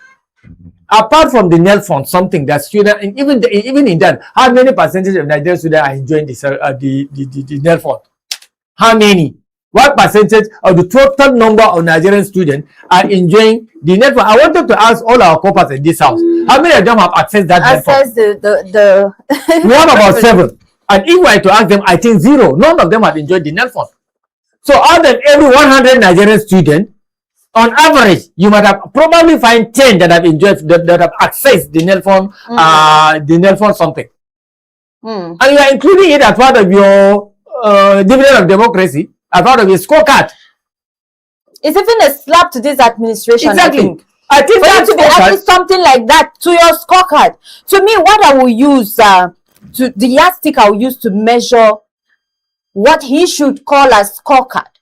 Firstly, what are the what's it called now? There are indices: infrastructure, yes, infrastructure, power, education. Fact, number 1 is security, economy, power, economy and governance, power, education. There is nothing. When you're talking about corruption comes under governance. There is no system, nothing right now, starting from health, come to electricity, that's power, come to infrastructure, come to education. There is nothing that is supposed to work right now that is working. There is nothing. So to me, if I were to be the president, sincerely, I wouldn't even address the nation. I wouldn't. I'll just send a statement, just congratulating the nation for celebrating 27 years of uninterrupted democracy. That is what I will do, because this is just like coming to want to celebrate your. In every year during my birthday, I do an appraisal of myself, and sincerely, any year, any age, I feel I didn't achieve as much as I wanted to achieve before that, I get depressed. My last birthday, it took the grace of God for me to survive it, because I felt that is not where at the point where I was, that's not where I wanted to be. You know, growing up, you have that, you want to become this when you grow, and then you are at that age now, and then you are not that. I felt depressed. Okay, and then if I were the president, I would feel the same thing. Part of the scorecard, I think, here for the president administration is one, increased revenue increased revenue for the state. Federal allocation to state increased substantially, with governors getting more resources for project and salaries. Okay, we agree with that. We all agreed in our previous discussion, governors have had more funds released to them. But what did that translate in improving the welfare of the citizens across the state? How do we no. Then secondly, there's infrastructure projects. Let's take it. Okay, thank you. I want to say a very good one there. But, you know, having listened to you and watched Ferry trying to dissect the scorecard of the president 3 years down the line, so far, so good. I've heard you saying F9 in security. The one thing you must understand is that when we're talking about security, we have the various kinds of security. Now let's start with the food security. Let's start from there. Are we secured in terms of food? Mr. Brian, 1 to 10. What's your scorecard for the president? Food security. No, well, I can say at least there are a lot of food have been imported into the country, and then, but even with the import, it does not reflect I went to the market on slashing the prices. Do you understand? And then again, in addition to that, what quality of food is being imported into the country? Of course, we sell that. As people eat those food imported from the country, they are dying. We saw last few days where a statistics was given about 53,000 Nigerians are dying yearly as a result of the purchase food and the kind of food they eat. And the kind of food they eat. And 80% of the food we eat today are the food imported by the present administration. Rice from Thailand and other countries. It's from some of the countries I have there is one particular bulk of rice I saw made in one funny country. I haven't ever heard the name of that country. I think it's one of those smaller Southeastern Asian countries. People eat and they die. Why do we need to import food? Mr. CK, let's be sincere to ourselves. We don't need to. Do we need to import food? Do you know that the most of it, toothpick, we import toothpick. As users at Matchbox, we import it. Okay. Most of these things are they necessary though. So food security is 2 over 10. That could be likened to the fact that even the young ones no longer go to farm anymore. Because of the insecurity. Now we get to insecurity now, and that brings us to insecurity. What's your scorecard? Insecurity 1 to 10. I've already said 0. F9. 0. Security wise, yes. I relate it to the number of people that have been killed, the number of people that have been kidnapped, the number of people that have been abducted.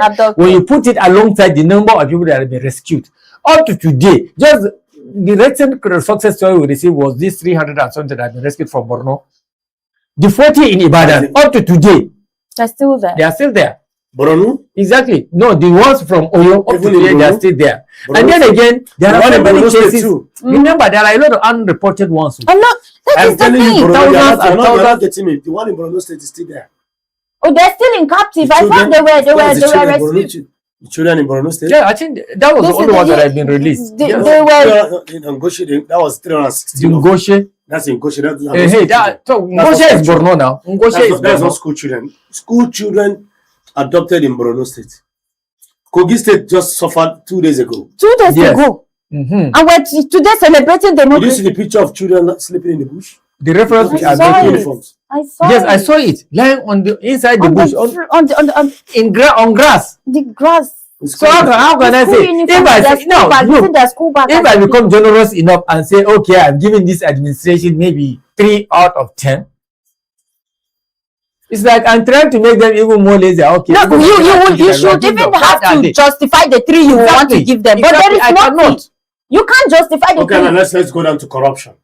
The Senate has said Mm, 210 billion probe mm, should be jettisoned. mm. Hold on. Exactly. In fact, No, hold on, no. Please, use the word. It has been overruled.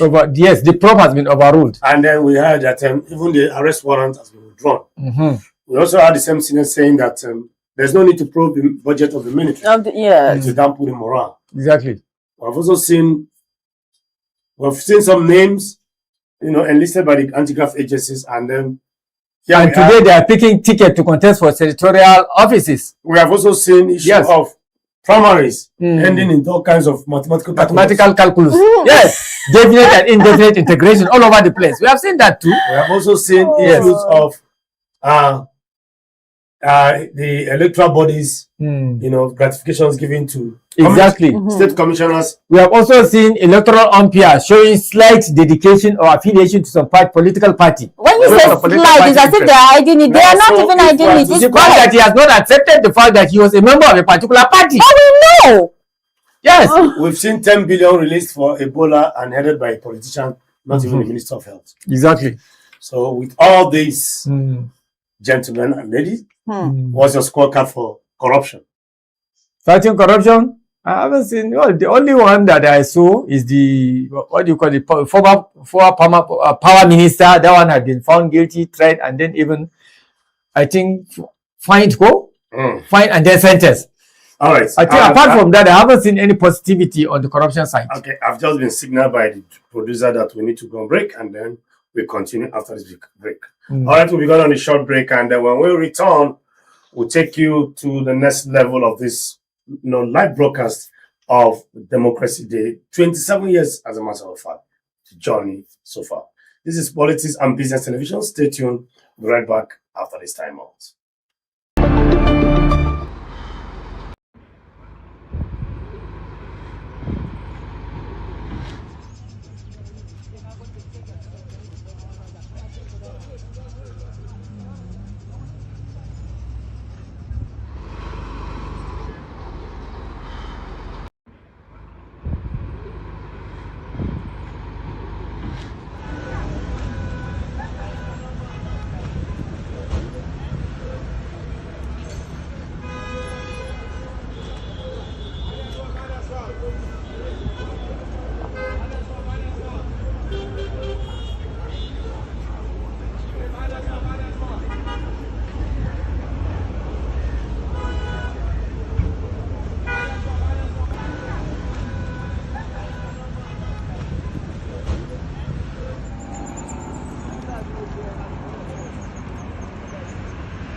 All right, welcome back. It's still Democracy Day, and we just brought you live protest of what the street looks like. I'm joining the program now. I also went for protest in my own little way, and I'm here back. Was it a solo protest? I think solo. you know that one that you are human. Exactly. You know the drama where they say, how they call it, non-communication protest. Oh, okay. The one that we can see through your facial expression. You just be human. Exactly. And it's already a protest, yes. We have the melodrama, we have the one that we non-verbal demonstration, just demonstrations, and then spectacles, body language. Yes. So I think that's where I fell into. Yeah, doing well. I'm doing well. But good morning, guys. It's good to see all of you. Thank you. We're happy. Democracy today. We are all here, healthy, happy, and together. Yes. I think that is what we can take out of today. But generally, the mood is damp. There is no excitement. There is no life. There is nothing to look forward to. The only little excitement so far, it's FIFA. World Cup is here, and people have some kind of relief, to take their frustration and anger away. Yes. But that again, how many places have electricity, to watch the World Cup? In most part of Abuja, people will not be able to watch this World Cup. They either go to viewing centers, or if they have money, they have to go for diesel or fuel, which is way, way, way out. And out of this country, it's something else. When you leave the capital to something else. I read the president's speech. It was a speech of intangibles. Let me borrow your word. Intangibles. Well, intangibles, you're very correct. Let me first of all say that the mood of the nation now, shows the level of celebration we are having now. Exactly. I always tell people that happiness brings development. When people are happy, things will work out. You understand? And then looking at the streets, looking at the reaction of Nigerians, there's no excitement anywhere. We have been virtually and totally gapped.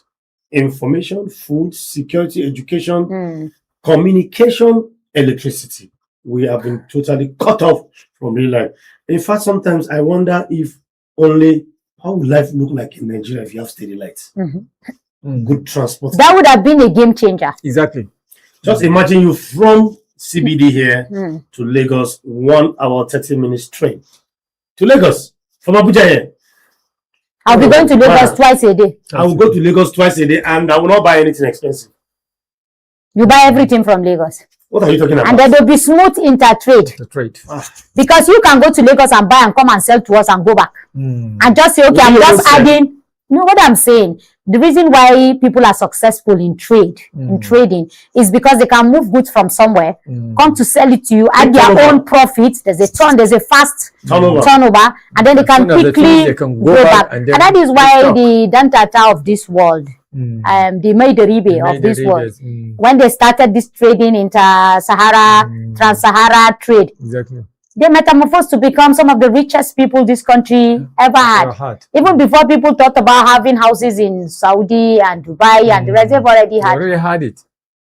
These are people who never went to school. Way back in the 60s. Well, we'll get to that, not going to school, because this the certificate, certificate has eroded it. Now I'm just saying that the beauty of efficient transportation. Yes. It makes trading fantastic. Seamless. And it made it more profitable.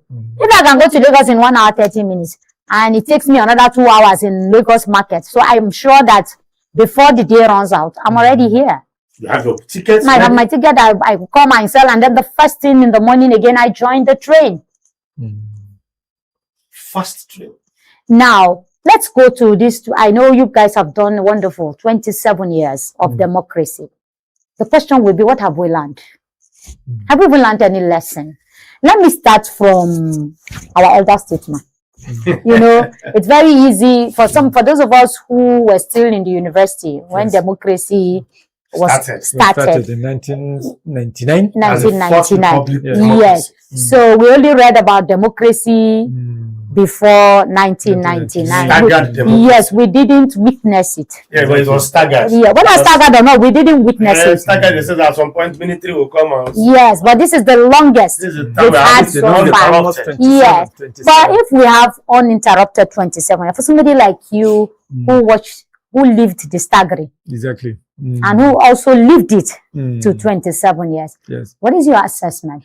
Well, when initially, let's not even start from 1999. Initially, after a long period of time, when the military were ruling Nigeria at one time or the other, for the first time, we tasted true democracy in 1979 with the election that brought in Alhaji Shehu Shagari to presidency.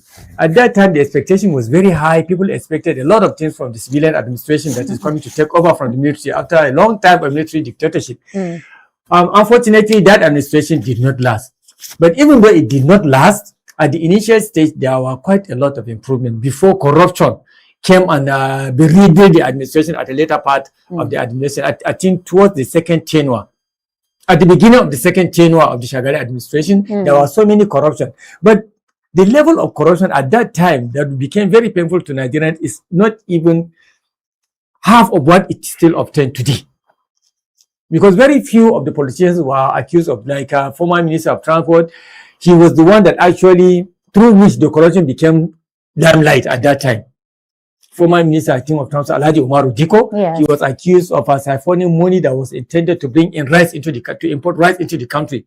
At that time, then people became aware, so those elected representatives are also siphoning government. So are we going to say corruption brought about democracy brought about corruption? Exactly, honestly. Exactly. But then the difference between the military dictatorship and corruption was that during the military dictatorship, development was stuck.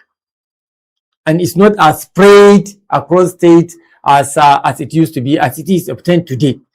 Then after the military took over from 1983, we had a long period of military dictatorship. Then suddenly in 1999, Olusegun Obasanjo came to take the affairs of the nation. Then from that time up till now, you have been through democracy. The question you asked was the fair comparison between what used to be obtained and what is still seen today. From 1999 to today, from the initial period, that is from 1999 to 2000, and is it 3 when Obasanjo's first regime? It ended in 2003. It brought in a lot of development and a lot of improvement. Can I jump in here? You were saying that we witnessed stagnated development in the military. Exactly. That's not true. Most of the projects, these mega project that you have today was done by the military. Particularly the third Mainland Bridge was the military. The road, all the road network, major road network was military. Exactly. Even some of the hospitals that you have today are military. The National Theatre. The National Theatre is military. Was even designed after the cap of even Asok Rock is military. Asok Rock is military, yes. National Assembly is military. International Conference. International Conference Center is military. Abuja as a federal capital. Abuja as a federal government, as a federal capital. Babangida, exactly. Not Babangida, Murtala Mohammed, but Abacha moved it. No, the person that actually developed Abuja to where it was when it was habitable enough was Babangida. Exactly. No, but somebody thought of the idea. No, that's what I'm saying. The concept here. Murtala. After the coup, Babangida had to move Abuja officially in 1991 to become where the president will stay. 1991. So it's military. It's military, exactly. So we're going to be even doing comparison. There's no any basis of even comparison. Let's not even go there. In terms of project, let's not even go there. Well, I will take it up from there, Mr. Prime. Let me also add, let my voice to that. In as much as democracy has come to stay 27 years, congratulations to Nigeria and every one of us, even though there's nothing really much to congratulate. But I want to say that we have not really enjoyed democracy because looking at the definition of democracy, it's government of the people, for the people. For me, democracy in Africa is not really democracy. Extreme liberalism that, that try to negate certain things. We still see people ruling us in the form of, I don't know what language to use, but you are wearing agbada, but your way of leadership is khaki in nature. It's hard-handedness. For example, you see people being tear gas for protest. I think the finest democracy we had there, maybe then, but days are that of when people were free to express themselves on the internet. I think I can give it to Obasanjo or to President like Yaradua and the rest of them. In fact, Yaradua came out to say, my own election was rigged. The first time a very honest president coming out. But the only thing that he didn't resign. He didn't resign. We are not. You know, in some clients, when you admit. Okay, you expected him to say. Yes, that I came through a fraud way. So let me leave. It's very difficult for African man. I look at the history of democracy in Nigeria, even though we've had staggered democracy from 1960, 1963, military system, then from there to 1979, and then of course the military has actually taken more toll of leadership in Nigeria than the. And if you want to compare it, for me, I would say the military regime has done even better. Exactly. And let's start from security. I didn't know there was something we find ourselves in a situation like this, where even we are having meetings with service chiefs and kidnapping is going on. You are having meeting with service chiefs and the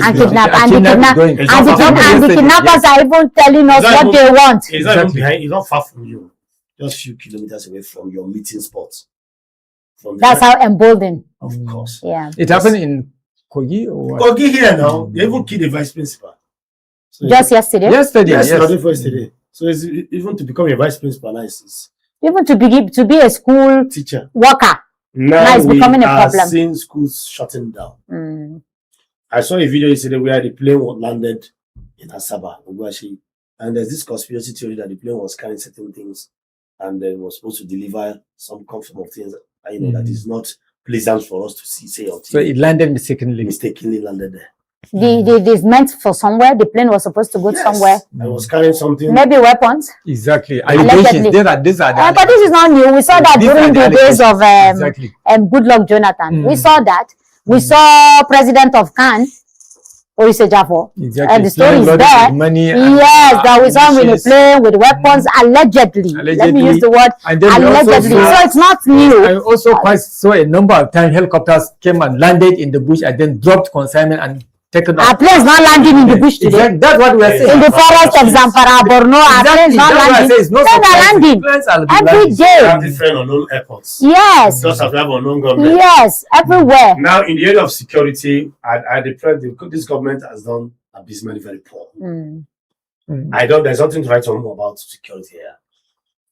Food security. But let us also be a little bit fair, to them. This government inherited insecurity. The only thing is that they say government is continuum. So there is no excuse. And don't forget, like we said on this program, the coups that happened in our neighboring sister countries like Niger, Mali, Burkina Faso, Guinea, Mali, and all of that. These countries used to have French soldiers protecting their territory.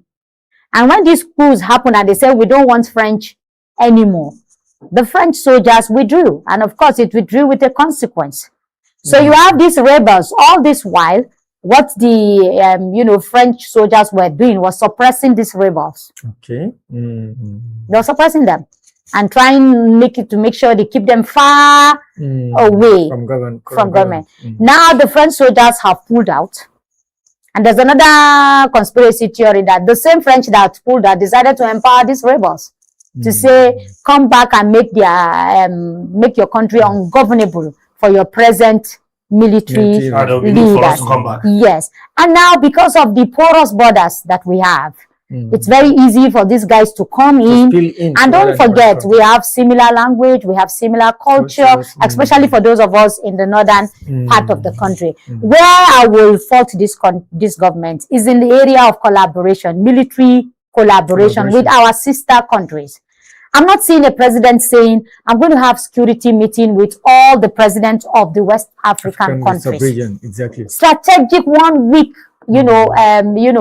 security pact with them. We'll have a serious discussion and sign agreement so that if we are chasing terrorists, you are also there to deal with them. So no terrorists escape into your own country or not from your country comes to mine. Somebody was telling us a couple of years ago that they had a meeting in Katsina and they invited a general from Niger. And he came and he gave them the map of the whole forest that is connecting them with Nigeria. Katsina. And he's telling them that, look, if they move from here, they go to here. They move from here, they come to here. And so if somebody who has a map of how these guys move, he told them, he said, this is just how we can even capture and deal with all of them. And so this was what I was thinking we were going to have. Because I remember a couple of months ago, the president of Chad, came to Nigeria. He had a meeting with the president all about security. And Muhammadu Buhari did that in his own. And that was why his first 4 years was calm. Because he had a Debbie, an Idris Debbie in Chad, who was dealing with Boko Haram. So that's for me, that's where I fought them. But I read the president's speech, and he said 5.1 trillion naira, the highest so far for security. So I'm going to take it, I'm going to push it back to you there. 5.1 trillion for security, the largest so far. And don't forget, the president in his speech, he said, democracy without security is not enough. It's not enough. I wanted him to say it is not even solid. It is not even feasible. How can you have democracy without security? It's impossible. Okay, I'm going to answer and respond to this question 3 forms. First and foremost, I'm going to say that before you assume power, you are also aware of the issues. You know. I don't like this situation where our president, after 6 months in power, you start telling me I inherited. Didn't you see it before inheriting? You saw the challenges. You promised that you can fix it. You weighed the pros and cons. You looked at it critically and you said, I can address this issue. You even made certain comments, hefty, lofty promises, and then you went in. All of a sudden, halfway into the sea, you are telling me that, oh, you don't know that the river is this deep. What are you telling me? That you didn't test the waters. You didn't test the waters. And we have had statements from notable Nigerians like Gumi coming to tell you that the president knows the name, the government knows the name of the terrorists and their location. This is a country where terrorists send videos in quick succession. I sent you a video where a terrorist was quarreling with Anamiangwa. Yes. It's quarreling with Anamiangwa. That what?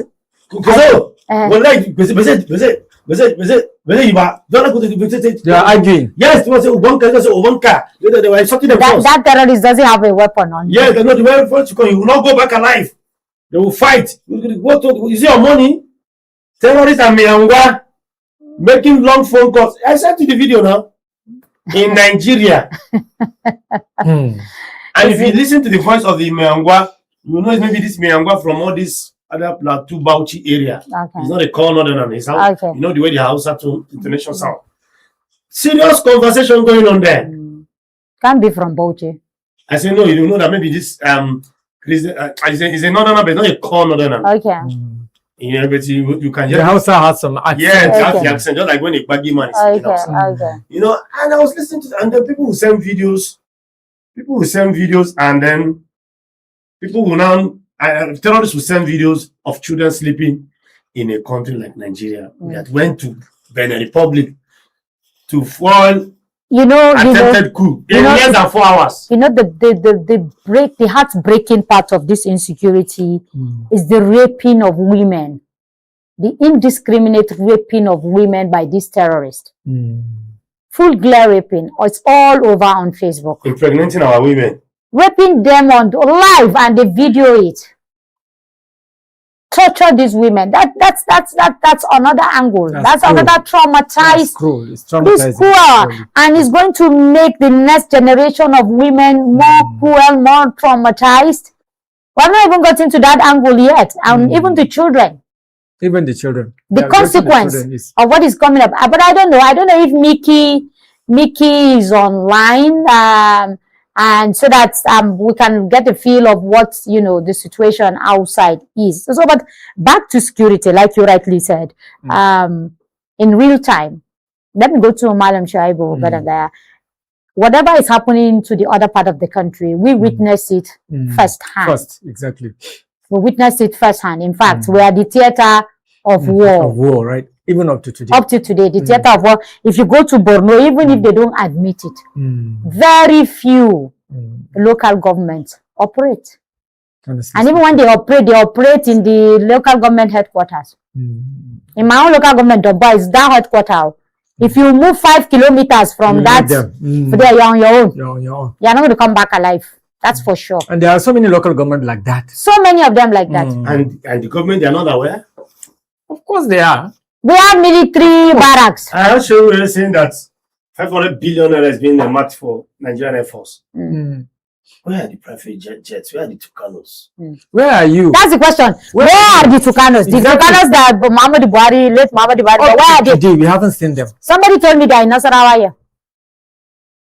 So what are they doing in Nasarawa there? That the US gave some specification that if we have not met those specifications, we can't use them. So why did we buy them? Whenever the US is selling arms to a country, they give you when and where and how to use those weapons. So that tells you. They tell you. So that tells you that this security is engineered and controlled by some people. It's engineered. So after selling something to us, the first time I heard about this, I had to research. They give you conditions of when and how and for what purpose you are to use whatever weapon they sell to you. They sell to you. So probably that is why. Probably that is why we have drones that will monitor election, but we don't have drones that can monitor where those criminals are hiding. Of course, we had that early part of this year. Yes. When the chief of air staff came out to say that they are ready with some drones that will monitor, the elections. And the election is about, it's a fast approaching, and again we're hearing system tenor, single tenor. A lot of things. I'm coming to say that. I do know that, I'm sorry to jump in. I do know that the president is supposed to address the joint National Assembly today. Yes. But I don't know if that is still on or it has been changed. Because if the president is supposed to address National Assembly, then he wouldn't have made a speech. Wait, before we even go, did you know? We even discussed. Did you tell her what we discussed on the Insurgency? That's what I'm telling you. Stopped. The program of the 215 trillion naira. 210 trillion naira fraud. That is against former and then we NNPC drew the warrant arrest on Kyari. That's the NNPC man. Yes, Senate themselves. Yes. I think there's also the same Senate told us that they should not probe military budget. To dampen the morale of the officers. Yes. So don't forget. Sometimes the more you look, the less you understand. So many things happened in 2023 elections. Some people allegedly said that money that they are accusing Kyari was what was used to fund the election. So probably that's why you see allegation. I didn't say allegation. That it was the money that was used, part of the money that was used for the 2023 elections. And that is why he also got a 10-year elongation. His tenure was supposed to end, is it in 2024? If I get that correctly, exactly. 2024. But before now, actually. Yes, it was extended to last year. Exactly. So it's the more you see, the less you understand. I don't know if Mickey, I could hear some sound. I don't know if Mickey is on the line. Is Mickey on the line? Yes. Okay. So if Mickey is on the line, let's just go straight and hear what Mickey has to say. Mickey Mouse, are you there? She's just catching her cruise. Anyway. No, she's so exciting. Okay, she's not ready. Okay, so when she's ready, we'll move to Mickey on the street. So yes, gentlemen, those of Tucano, they gave us 6, remaining 6. If I understand, I think we have to do a research to go to Nasarawa and find out the exact location where those Tucanos are. Okay, yes, we can hear you. Yeah, we can't see you. We can only hear you. I think you are a ghost on the street now, Mickey. We can hear your voice, but we can not yet.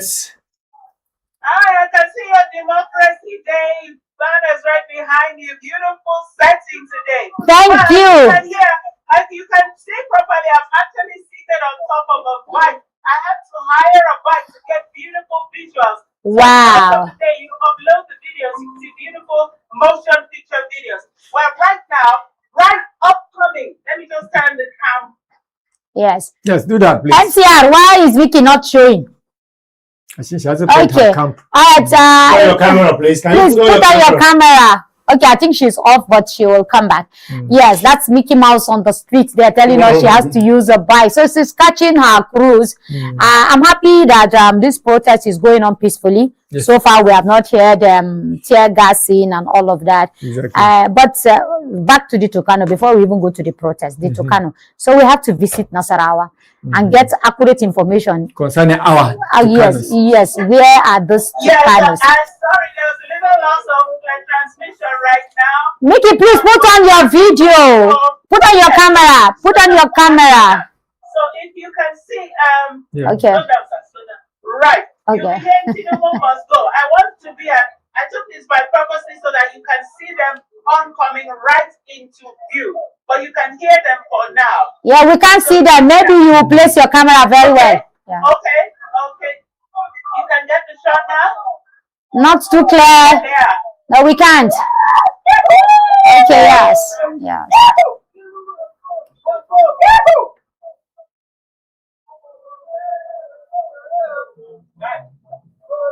Right. Okay. Okay, you can see, right? Yes. Yes, we can see. We can see. We can clearly see them. Shop right. If I can just turn the camera. Right. That building there just says shop right.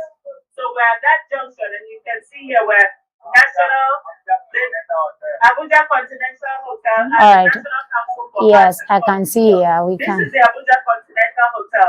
All this while we've been in motion with the same set of demands. A lot of people here are saying Tinubu must go. Others are saying we want our children back. All right.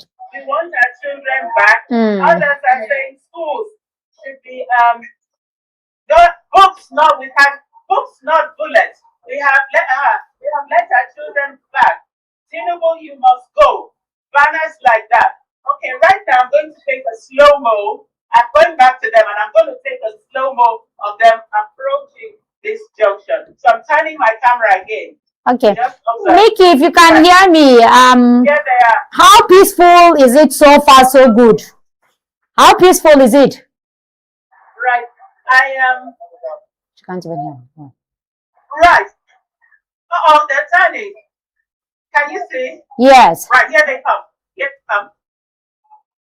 No, they Here they come. I'm a little bit in the middle of the rain. Yeah. Let me see if I can cross to the center. Yes. Okay. Right. We're at that crossroads where we have the Continental Hotel by my left. Protesters are in the center of the road, and I am right now just approaching them. And from all indications, we might be very lucky. There'll be an address right now. Okay. Okay. Still processing. Okay. Let me see if I can get to the middle. There might be an address. Right, there's an address. There's an address. Oh my God!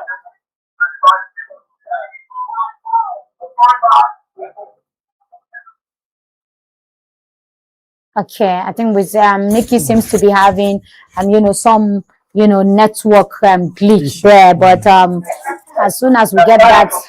Ongoing address. Okay. Ongoing address. Let me start this screen. Right. Yeah. All right. It's still showing.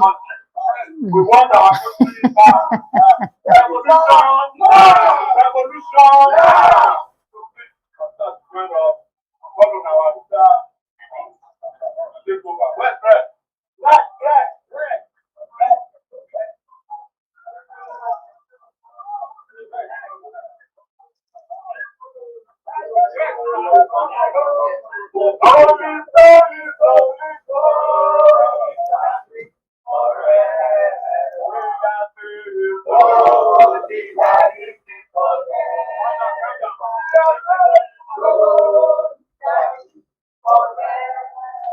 All right, Mickey, and thank you for that. We'll still come back to you.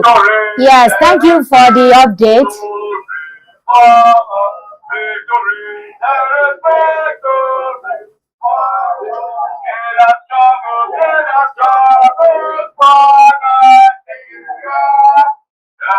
Okay.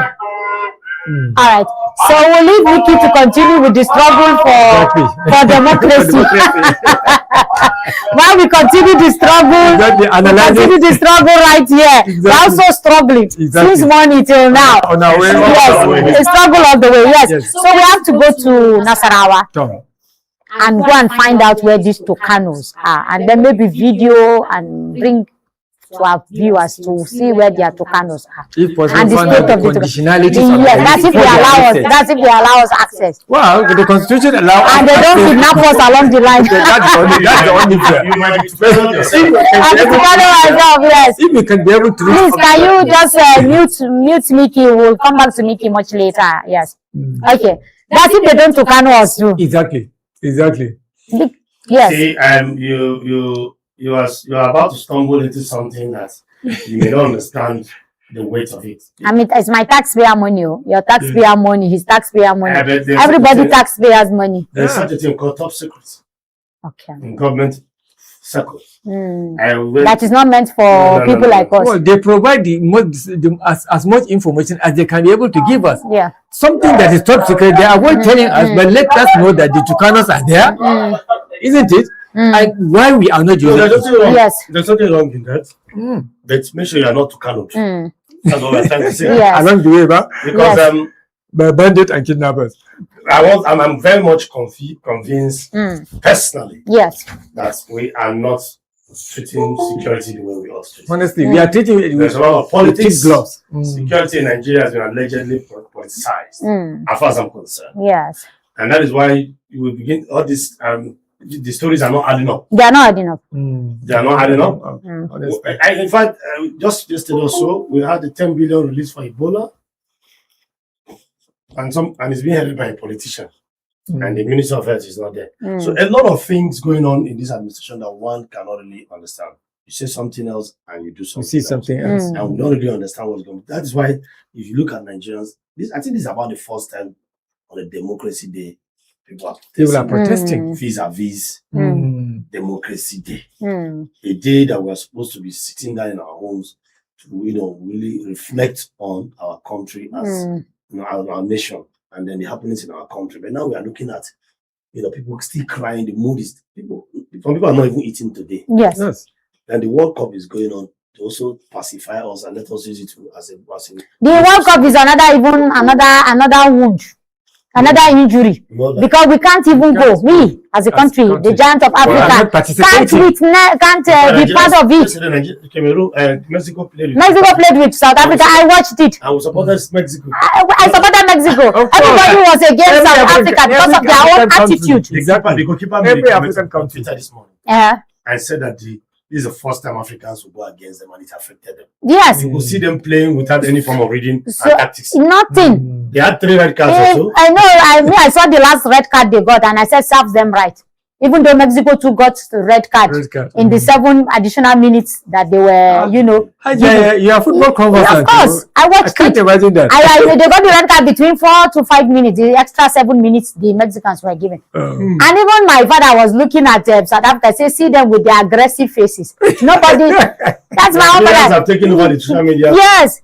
Doing all kinds of go back there. Go back there.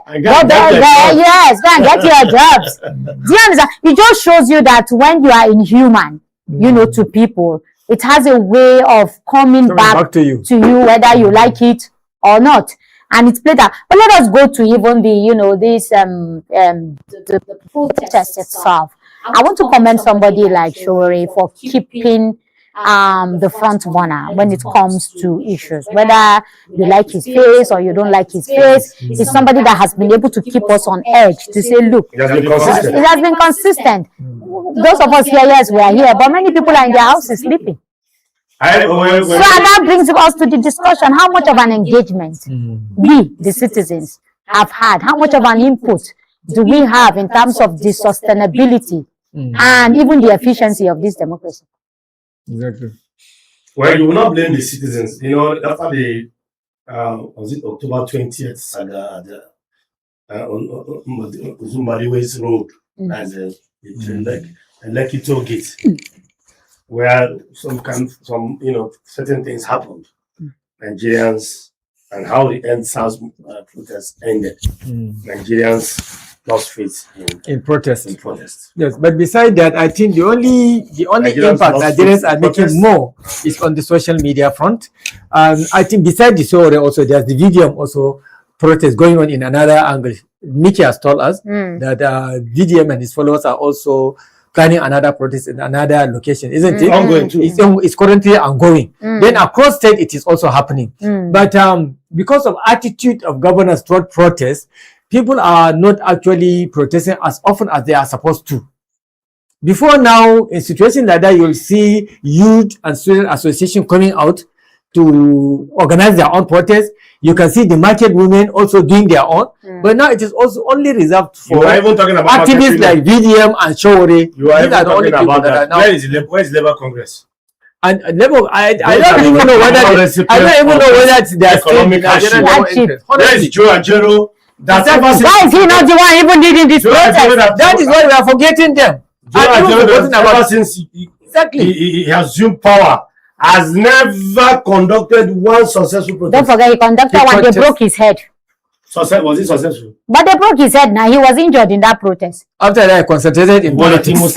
After that, he concentrated in politics of Labour Party. You see, the Nigerian Labour Congress is no longer an organized labor that people can be dependent on. Should workers even have faith in the they do not. NLC anymore? Since after Oshomole, there's no anything like Labour again. Labour died. Labour died with Oshomole. Labour became a political party. Exactly. Since after they affiliated themselves. But there's a Labour political party in England and it's doing well. I don't know about this one here. No. Labour Party? Yes. Labour Party has so many prime ministers in UK now. No, he's talking about the one here. Yeah, I'm saying that the one here, the obedience people hijacked it and messed it up. That's the mistake the NSC did. Yes. Allowing themselves to be turned into a political party. That's a political party. Governors we are talking about today also is a product of the Labour Party. It was a product of ABGA, not Labour.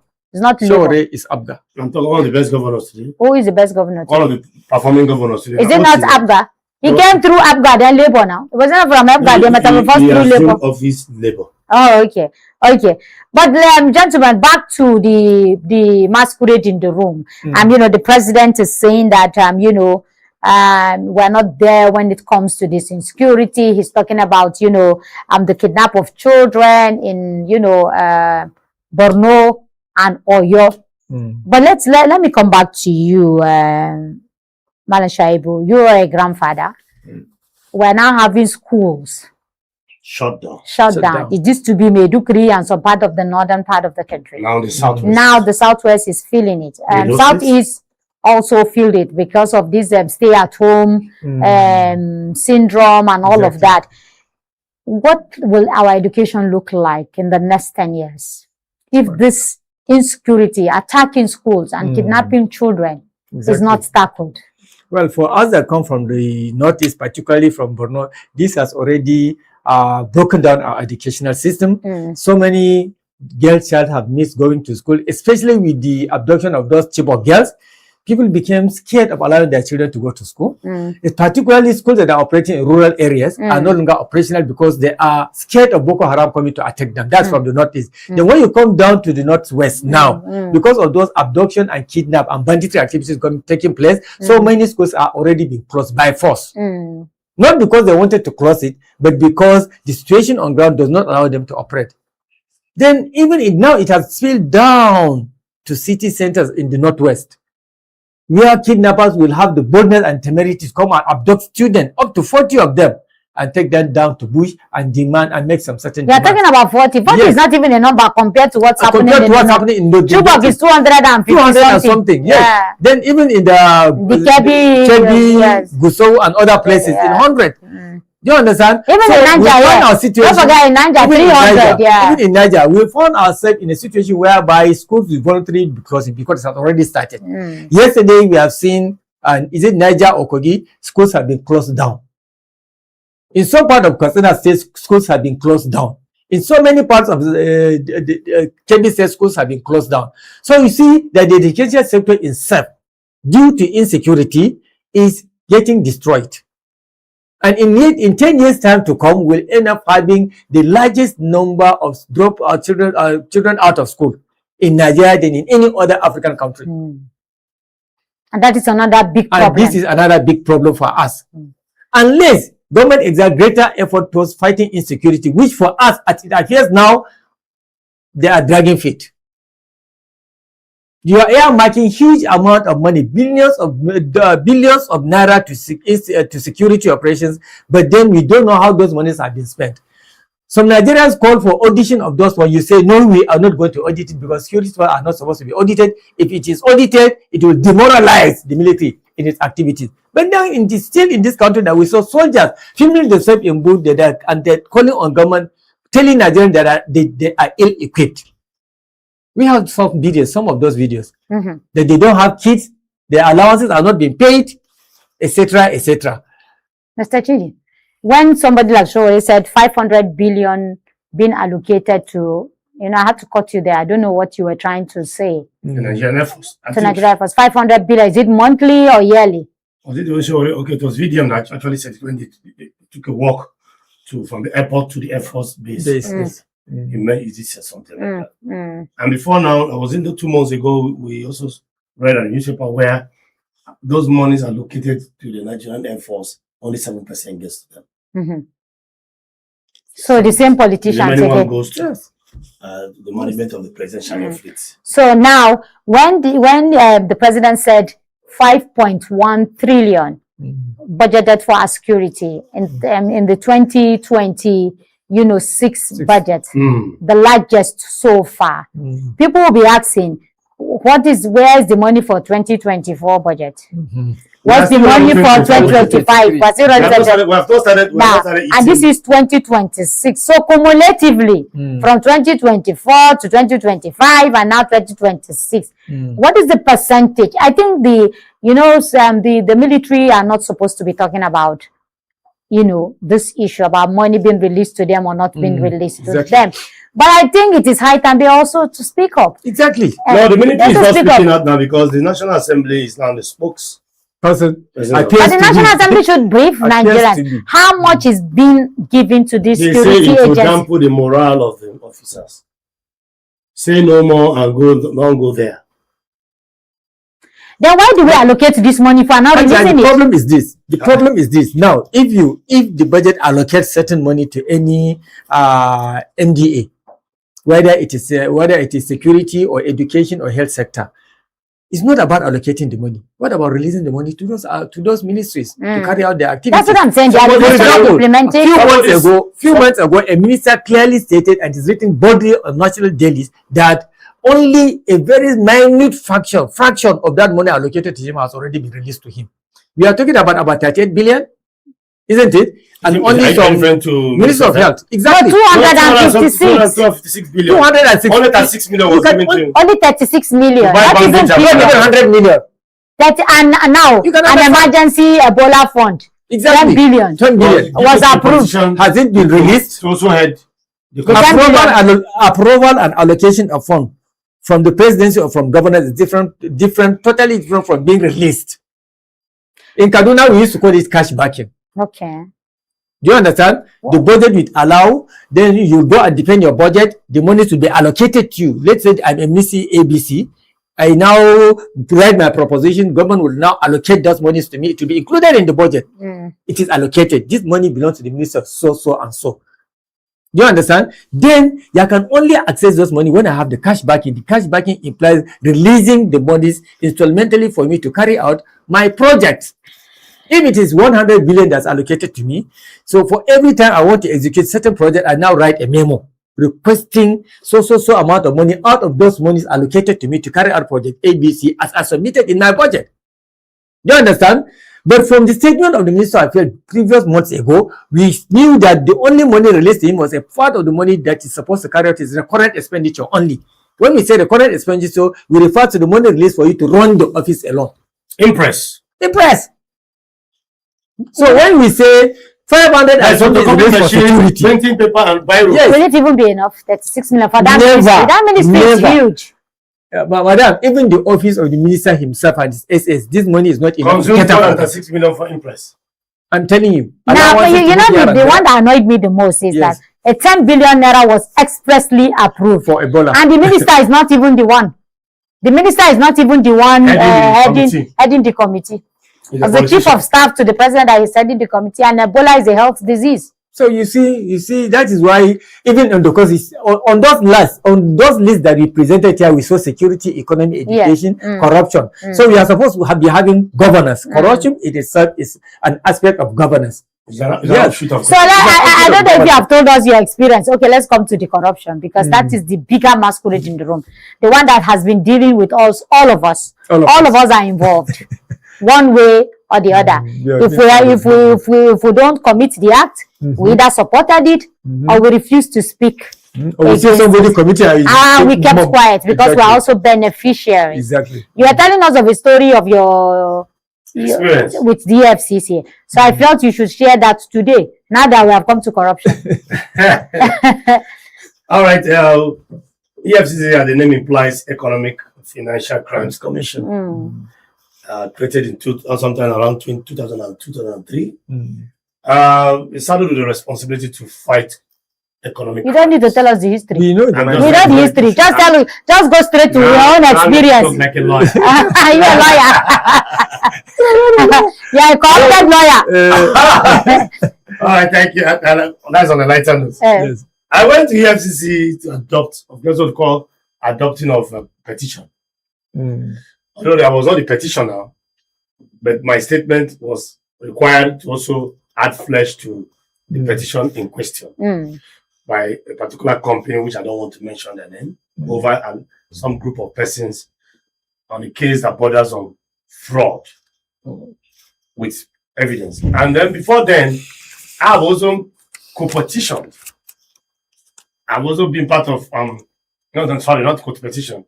I was also tagged along, joined a group of residents came, wrote a petition, and then because I was the one that investigated the matter, added my name to so I can bear for some witness of what happened. We went there. There's a place called CGTI in EFCC. Now listening to me, I have CGTI 1, CGTI 2. This is where I investigate. When you go there and you spend like some hours, you might likely see top 1 or 2 fraudsters. How you know prisoners or suspects there? You see them, they're wearing slippers. Oh, why? And that's how you identify. You see big men and they don't put you handcuff. Of course, you can't leave the premises. Where are you going to move? Okay, so they gave you bathroom slippers. Yes, you see them with slippers, bathroom slippers. Okay. Neatly dressed, but you won't know. And of course, they have their cells, one at the main one for the big men. It's inside the EFCC headquarters there. So if there's a VIP cell. VIP. Of course, there's a VIP cell. Okay. And when you get there, the first time I went to the EFCC, I saw young boys, arrested for advanced fee for what called Yahoo. To the tune of 350 million, some of them in the account. I'm talking of 19, 20 years old boys. 350 Cybercrime. million. Yes. Mostly cybercrime. From Delta, from different states in Nigeria. I saw them there. I even saw the last time I think I saw one of these government functionaries in Malami there. And they wear them slippers, that these are suspects. You won't know the quality until you look at their leg. But they're neatly dressed. So now when I went there, I submitted the petition. They invited me for adoption, which I did. And I came for there's what they call open defense. Where you see me, see you and the suspect, the person you are writing against, face to face. Okay. Which I defended, but all my evidence, including video evidences. And they were wild. And they told me what do I want. I said, charge the matter to court. And then I left. They said they'll get back to me. They never got back to me. Meanwhile, before then, I had a friend of mine calling a friend in the FCC telling him I wanted to investigate this matter. They said, the investigation is expensive here. So later, a few months down the line, when I was now called to come and co-adopt this one now. The one recently, last week. Last week. Was last week Friday, right? Yes. And my own is still there. So when I got there, the woman looked at me and said, I know you. I said, yes, you know me. I was once here. Did you enter the VIP cell? Which of the cells did you enter? Okay, you are not part. Okay. I'm the petitioner. Okay. They give you professional treatment as complainant. Okay. You know you. Okay. Are you not the one that brought so I said, yes. I said, you know, she not made a comment that triggered me, and I said, can I speak freely? He said, yes. And I introduced myself, showed them. I said, how do you expect me to feel that I brought the petition here? You said you'll get back to me. And the suspect that I brought there is supposed to be in court by now, or probably jailed, is busy walking freely on the street, parading himself and saying, after all, they took me to FC and what happened? Nothing happened. And she felt that was a slap on her face and called for a review of my file immediately. And I saw a woman and EFCC, that's my experience. Now my EFCC, my file, since how many months, so a matter that is so glaring, my evidences were so overwhelming, undeniable, including video. Nobody has responded to me for more than 5 to 6 months. I left there 22nd of December last year. I can remember the date. Up till now, nobody has called me. I even called them to ask them, the detectives there. They don't even pick my call, reply my messages. Only for me to get there, I saw a woman talking there. And the way the woman was talking, you should know that she's already taking side. On the side of my suspects. That's the staff of the FCC. Is that what? And let me also say this. And I went to, for some reasons, I went to borrow the word allegedly. Tribalism plays a very huge role in these security agencies. Yes. So I've taken that to this to what are you talking about? Of course. Tribalism is a very big problem in our anti-graft agencies and investigative agencies. It's a big problem. I have escorted some friends to take petition at a particular place, although that IG monitoring unit has been, thank God for the new IG. He came there first thing first, dismantled everybody there. Okay, so let's go back to the FCC. So when I went there and the woman said, hey, but you, what are you doing here now? You like Wahala? What are you doing here? I said, madam, excuse me. What do you mean by like Wahala? What do you mean by like Wahala? I brought a suspect here. Is it not my right? I brought a suspect here. And the suspect is busy parading himself on the street, saying that after all, they took him to FC and nothing happened. This is a suspect that I am convinced of what I wrote with all the evidence that what I am accusing him of, he did it. And I gave it to her face to face, and she couldn't hold it. And immediately said, where is this file? Let's review it again. Now, if I did not go back to that second time and escorted a friend to go and co-adopt, my case will just remain like that. Oyo? Oyo is even better. Oyo. So now that you went there and reminded them, what happened? Has the case been revisited? What happened? Has the problem been rearranged? Now I'm waiting for the second call. Okay. Because that statement I made, because I told her, can I speak freely to you? I brought a suspect and the suspect is parading himself, telling me after I took him to FC. Is that not a slap on the state of? And I said something. I said, as a journalist, I'm giving the opportunity to talk about EFCC or write about it on a column as a EFCC. Do you think I'm going to write in favor of the commission with my first-hand experience? Little matter that you will not take up to 1 month to just conclude it and give me feedback. You are telling me we are taking our time. One of them even told me that the matter here, sometimes some matters can last up to 5 years. This is a matter that is straightforward. So what am I saying? You see, there's a lot of problem everywhere. A lot of problem everywhere. So that's the corruption. A lot of problem everywhere. And the way one of the ladies there was talking, of course, you could see that from her body language, I'm not a baby. She's already taking side. She's already taking side. Somebody somewhere is behind the slow pace of that investigation and that report. By now, since 22nd of December till now, Haba. This is about 6 months, going to 7 months. Something that is not going to, ordinarily should not take 2 months, my dog. Okay. We'll take a short break, and when we come back, we'll look at this politics of identity, how it is destroying every fabric of our society. But that'll be after the technical man.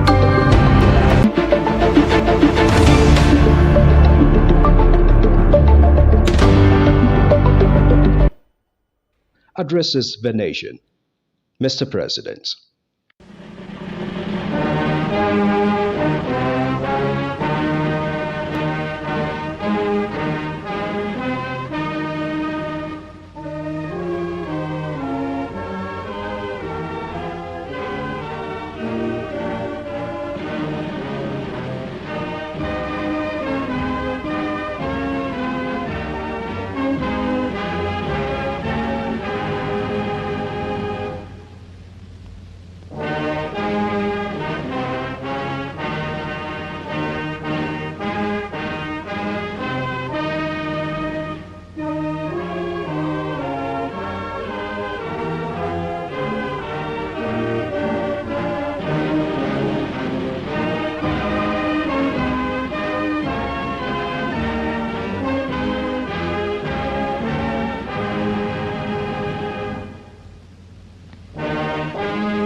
fellow Nigerians, today we celebrate democracy and the enduring Nigerian spirit. For 27 unbroken years, since May 29, 1999, Nigerians have chosen their leaders through the ballot, witnessed peaceful transition of power, and resolved disagreement in courtrooms and legislative chambers, not through violence. We have experienced the longest stretch of civilian rule in our history. Our democracy is not perfect, but it is ours, and we must continue to defend and strengthen it. In the coming days, Ekiti and Osun states will hold elections. I urge INEC, security agencies, and all parties to ensure these polls are peaceful and credible. Democracy fails when citizens doubt the process. To our National Assembly, judiciary, the press, and civil society, you are the guardrails of our republic. Criticize me, disagree with me, but never stop believing in Nigeria. To our young people, Nigeria is your home and your future. Build here, code here, work here, and vote here. Every great nation was built by those who stayed to solve problems, but not by those who abandoned ship. To our armed forces, police, and intelligence services, Nigeria salutes your sacrifice. To our traditional rulers, faith leaders, and community heads, thank you for your support of peace and reconciliation. The government cannot do it alone. Today, we honor the resilience of Nigerians who refuse to surrender their faith in freedom and the courage of those who stood firm against intimidation. We pay tribute to patriots who endured persecution, imprisonment, exile, and even death so that future generations could enjoy democracy. I salute labor leaders, journalists, activists, students, women, professionals, political leaders, and soldiers, both those who passed and those still with us, for their patriotic contributions. Though this year's mood is dampened by the abduction of our children in Yoyo and Borno, we remain hopeful for their safe return. Democracy without security is not solid enough. That is why this administration has chosen both kinetic and non-kinetic strategies to restore peace, declared a security emergency, and approved the recruitment of 50,000 new police officers and thousands of military recruits. Our 2026 budget commits 5.41 trillion, our largest ever, to defense and security. We have moved from training with our allies to precision targeting. In Arege, we degraded ISWAP and command centers. Terror-related deaths are down by 81% since 2015. Over 13,000 terrorists have been neutralized in the past year. But we also keep the door of surrender open. Over 124,000 fighters and dependents have laid down arms since 2023. Through Operation Safe Corridor, we turn our former enemies into citizens because every life saved is a victory for democracy. To bandits, kidnappers, and sponsors of terror, surrender or face the full force of the Nigerian state.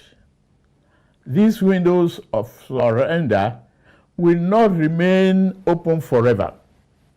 No mercy will be shown to those who trade in blood of Nigerians. At a time like this, let us not assign blames or point fingers. Crime has no ethnicity. We must stand united and be assured that the enemies of our nation shall soon be history. We will triumph over terror and continue to build a more prosperous nation. June 12 occupies a sacred place in our national memory. It represents more than an election. It is a defining chapter in our history. We remember Chief MKO Abiola, who won a pan-Nigerian mandate transcending ethnicity and religion. We remember Alhaja Kudirat Abiola. We also remember Chief Ganifa Emi, Chief Bola Ige, Chief Alfred Rwani, and Pa Abraham Adesoya, Chief Anthony Enahoro, Alhaji Balarabe Musa, Commodore Dan Suleiman, Beko Ransom Kuti, Franco Kori, Arthur Nwanko, Chima Obani, Shehu Musa Yar'Adua, and the many other heroes and heroines of democracy whose sacrifices helped secure the freedom we enjoy today. As beneficiaries of their struggle, we have a duty to strengthen and deepen the democratic institutions for which they fought. The greatest tribute we can pay is to build a Nigeria where freedom is protected, justice is upheld, opportunity is expanded, and government is accountable. June 12, 1993, revealed the possibility of a true Nigerian nation. The heroes of June 12 secured political freedom. Our challenge is to secure economic freedom. Democracy must be felt in the quality of people's lives, in opportunities for youth, in prosperous farmers, successful entrepreneurs, and the dignity of our workers. The reforms we are undertaking were not chosen for ease, but for necessity. 3 years ago, our public finances were under severe strain. Investment was discouraged, and economic uncertainty threatened our future. We chose to act, embracing reforms to advance Nigerians' economic freedom. Since 2023, our reforms have restored stability and credibility to economic management. Federation revenues have risen, providing state and local governments with more resources for infrastructure, education, health care, and security. Fiscal transparency has improved. Leakage has been reduced, and public funds are better directed to national priorities. Investors' confidence has returned with investment in agriculture, energy, manufacturing, technology, mining, transportation, and the creative industries growing. Domestic refinery capacity has increased, strengthening energy security and reducing our reliance on imported petroleum products. By 2023, when we came on board, the electricity sector was characterized by chronic generation shortfalls and unreliable gas supply and transmission infrastructure, so fragile that they could not evacuate available power. Distribution companies were burdened by massive losses and a metering deficit of over 4 million. Worst of all, the value chain was drowning in legacy debt. The result was a sector that generated less than 13,500 megawatts installed capacity, a sector that transmitted less than it generated, distributed less than it transmitted, and collected revenue far below what it needed to sustain itself.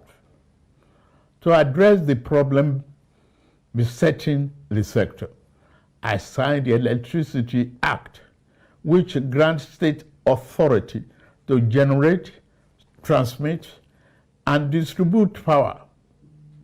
The Presidential Power Sector Task Force is working hard to reduce the metering deficit. It has also been authorized to raise 4 trillion bond to settle verified legacy debts. Rural Electrification Agency, supported by the World Bank and the African Development Bank, has deployed off-grid and mini-grid power to underserved communities, universities, markets, and hospitals. Electricity is a democratic dividend we owe every Nigerian. We intend to deliver it. Across the country, infrastructure projects are connecting producers to markets and creating opportunities for the enterprise and employment. The National Agricultural Development Fund is deploying 10,000 tractors over 5 years. Over 1,000 SME have been certified for export. Non-export grew by 21% last year. Yet, many Nigerians still face economic hardship. We remain focused on reducing inflation, expanding food production, creating jobs, improving living standards, rebuilding confidence in our economy, and creating conditions for sustainable prosperity. We are moving from uncertainty to stability. The next phase is about accelerating growth and ensuring the benefits are felt in every home, every community, and every region. We believe that democracy must be felt in the pocket, recognizing that democracy is undermined when people do not feel its impact. My administration has sought financial autonomy for our 774 local councils. A fundamental challenge to our nation's advancement has been ineffective local government administration.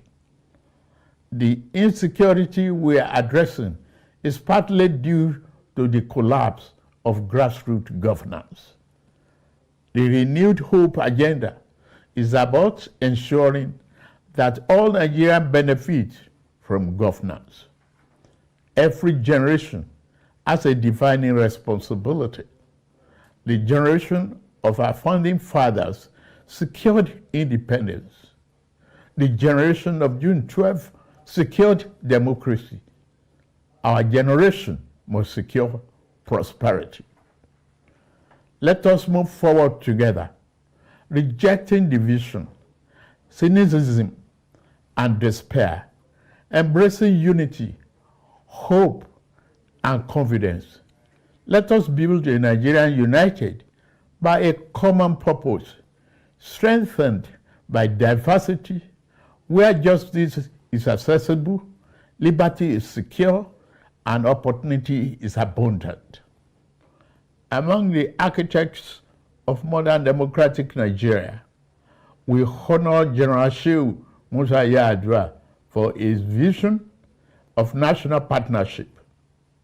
In recognition of his contributions, the federal government has approved the refertilization and renaming of the completed Institute of Petroleum Studies, Kaduna, as the General Musa Yar'Adua University of Geological Sciences and Engineering Technology. I'm also pleased to announce the national awards to the following Nigerians who suffered persecution, endured indignity, exile, incarceration, and at times solitary confinement, so that we have democracy today. Barrister Ayoka Lawani, Tunde Fagbele, Oladele Alake, Olatunji Bello, Louis Odion, Segun Babatope, Sam Omoseye, Sir Ademola Oshinubi, Bola Bolawole, Ladeboni Ola, Femi Kusa, Debo Adeniran, Chief Ayo Padokun, Chief Raf Obiora, Ose Osayode, Barrister Osa Director, Professor Sylvester Odion Akai, Dr. Nwanko Posthumous, Dr. Osage Obayinwana, Joe Oke Odumake, Barrister Titus Mann, Joe Igbokwe, Richard Akeola,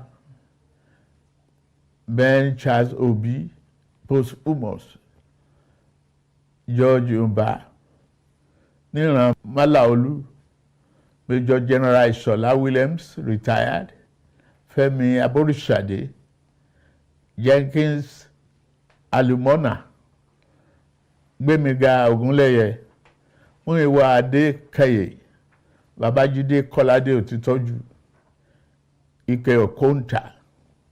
We also recognize the soldiers, Democrats of the June 12 struggle, Major General M.A. Garba, Brigadier General Lawal Jafaru Isa, Colonel Umar Farouk Ahmed, Colonel Sambo Dasuki, Colonel Lawal Gwadabe, Brigadier Jonathan Ndan Temlong, Colonel Musa Shehu, Major General Chris Eze, Major General Aris Dama, Colonel Isa Jibrin, Major General Joseph Oshanopin, Colonel Olusegun Oloruntoba, Olugbede of Gbede Kingdom, Lieutenant Colonel Happy Kevas Bulus, Colonel J. Okai, Colonel Emmanuel Unduboeze,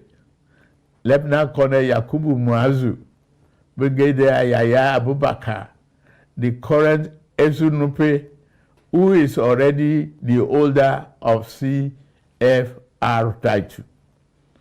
The honored list will be released in the next few days. Fellow Nigerians, 27 years ago, many doubted democracy would survive here because of our diversity. Today, our diversity sustains our democracy. The road ahead is steep, but June 12 reminds us, Nigeria do not break.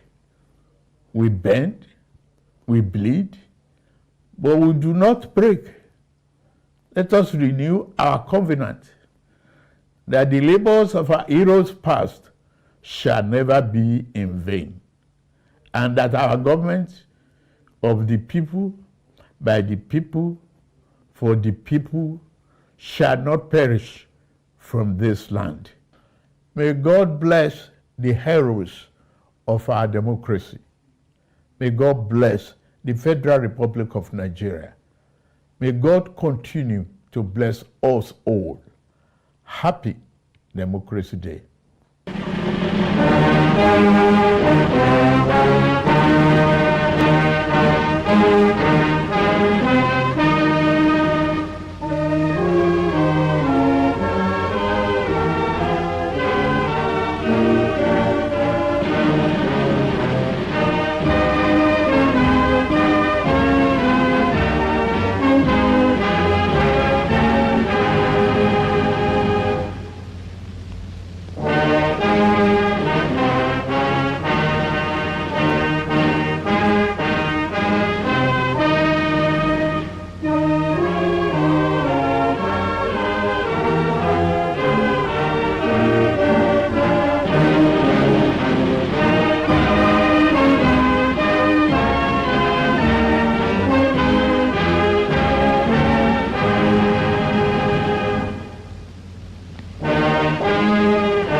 All right, welcome back from that long break. We just wanted those who couldn't, listen to or watch the president's speech, his democracy speech, to also be part of it. And I'm happy that some people will be seeing it now, watching it from our own, platform. But this is the last lap of the program for, this morning that's talking about Democracy Day. So on the concluding lap, before we went on that break, we did say how politics of identity, is reshaping and destroying every fabric of our society.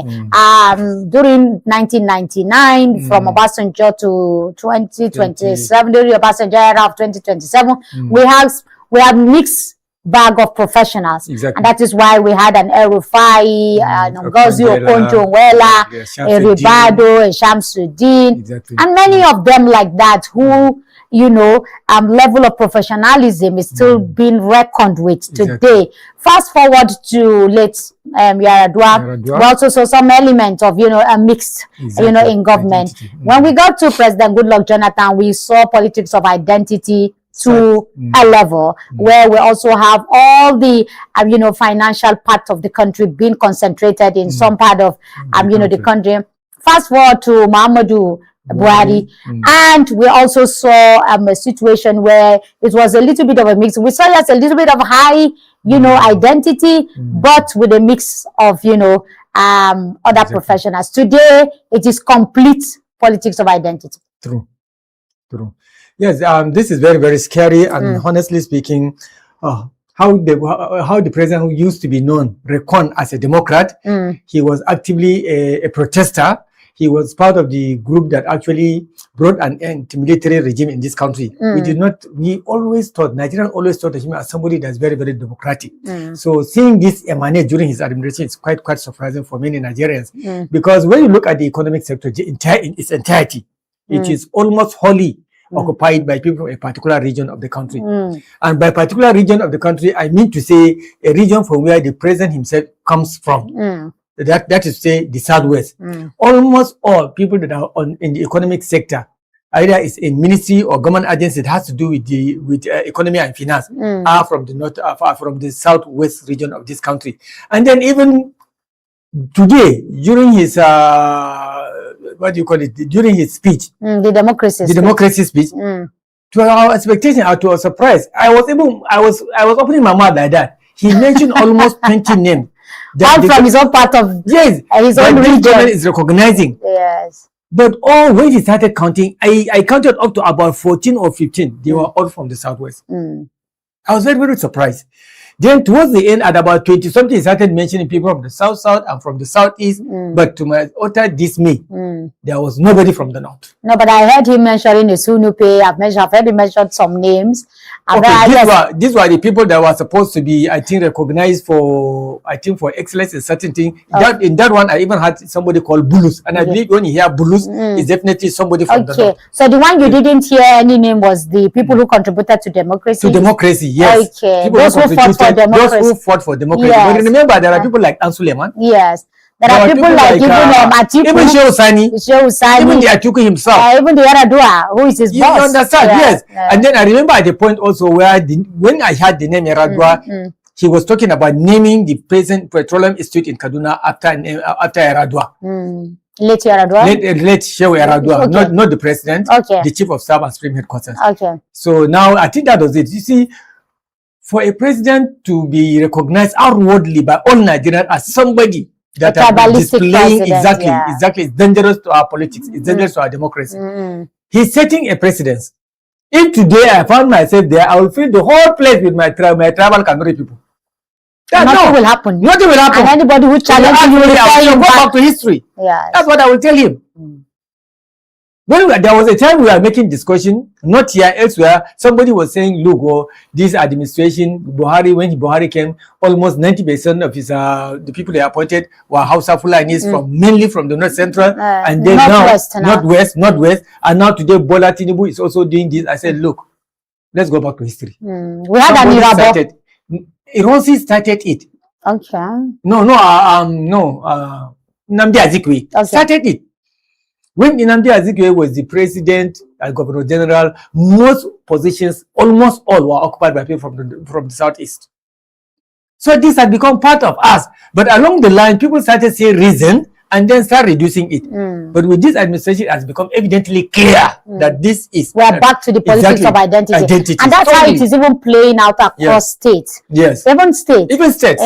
You will see... a state that has 2 or 3 tribes, one tribe will be dominating in that. Your Borno state is known for that. I have 2 states in Nigeria, you know. I came from 2 states. So you are denying Borno. I'm not denying. Okay. I'm agreeing with what you are saying. Yes. I know it plays out in Borno. It also plays in my second home state, Kaduna. Same thing with Benue. Exactly. Same thing with Plateau. Same thing with other places. Yes. And you could see it very, very glaring. I do hope that, this politics of identity will be tackled, because if this is the game that we're going to go into in 2027, it's going to be extremely dangerous. And we have just about 3 minutes to wrap up on this program, but let's ask ourselves, what exactly have we learned in 27 years? Have we learned that democracy is still the government to embrace, or have we learned that we need to rejig democracy to suit our own peculiarity, because everybody right now is redefining his own kind of democracy. Exactly. World over, everybody. If you look at the Chinese, they have their own thing they call democracy. They call to themselves. You look at, you know, even the Latin Americans themselves, they're also doing that. If you go to the Middle East, a country like Iran, Turkey are also doing that, you know, rejigging it to suit their own peculiarities. Yes, exactly. And even Trump is redefining it even in the US. In the US, okay. Yes, I think I agree with you. Yeah. It is very, very surprising. Democracy is the better option to adopt for governance, for leadership, for ruling a country. But it surprises me that these days there are people that are even saying they prefer military dictatorship to a democratically elected government, even in Nigeria. That is because democracy is not playing up to expectation. What is being expected from the from democracy, they are not getting it, they are not seeing it. So they are opting for military dictatorship, because just like you pointed out in the earlier part of the discussion, so many of the achievements with today's record we see in Nigeria are all as a result of military dictatorship in Nigeria. Isn't it? You mentioned quite a number of landmarks in Nigeria that were put in place by military dictatorship. But when you cannot come out openly, at least I know during Goodluck Jonathan, quite a number of universities were being established. A lot of roads were being rehabilitated. New ones have been put in place. Even during the sector administration, this has been done. But then I always lay emphasis on human capital development.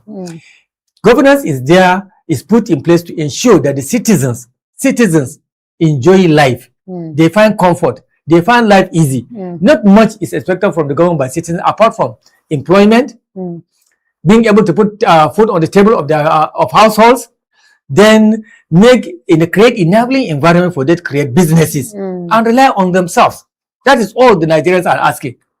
But we are not seeing this. The successful democratic government in Nigeria is not playing up to expectation in this country. So if this is not paying us, if the American model of democracy is not paying us, let's now turn it around.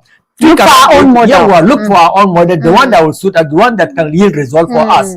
And I think this is the next point of discussion. Exactly. We need to come up with our own model of democracy that addresses our identity politics, that identity addresses our greed. Exactly. You know, because we have established a system of greed. And no matter how much you talk about it, is already in our DNA. Exactly. Even those of us that are sitting here is because we have not been exposed to the billions. That's what somebody told me. Yes. When we are exposed to the billions, we won't be talking the way we are talking. So we have to rejig a system. We have to have a model, you know, that has its own punishment and has its own reward system, and one that works for all of us as a country. I'm afraid this is the much we can take. It's been a very wonderful democracy day right here in Politics and Business TV. We've been able to go to the street and bring you the feeling of the street. Yes, the protesters are not mass in numbers, but the message is very, very clear. Democracy 27 years after it is being greeted by hopelessness, hunger, and of course, you know, protests. People are disconnected from government, from every kind of government, be it state, local, and even the federal. And I think the president of the day needs to do so much in terms of, you know, living and giving the dividend of democracy back to Nigerians, so that when we come to the polling unit in 2027, we'll be able to say, yes, your records have surpassed our expectation. It's not too late for the president to do the right thing. He still has a year, you know, to go. It's been a very wonderful time having you on the show. And of course, Mr. Chidi Kenneth, who abruptly left to go and take breakfast and he never came back. So we allow him to enjoy his breakfast and come back by 1 o'clock to come and give you the Tory side of it. And of course, Josephine, who has been there. And not to forget our wonderful MCR, who have been sitting for hours. They only got a reward of chin-chin. You know? All right, so much. The chicken is enough for him. But I want to thank them. I want to say a very big thank you to those young guys. It's been wonderful. It's been wonderful having people who are so committed, you know, to the job. And that is the spirit of nationhood. We'll see you by 12 with Josephine Ferry for our news. Thank you for watching, and bye for now.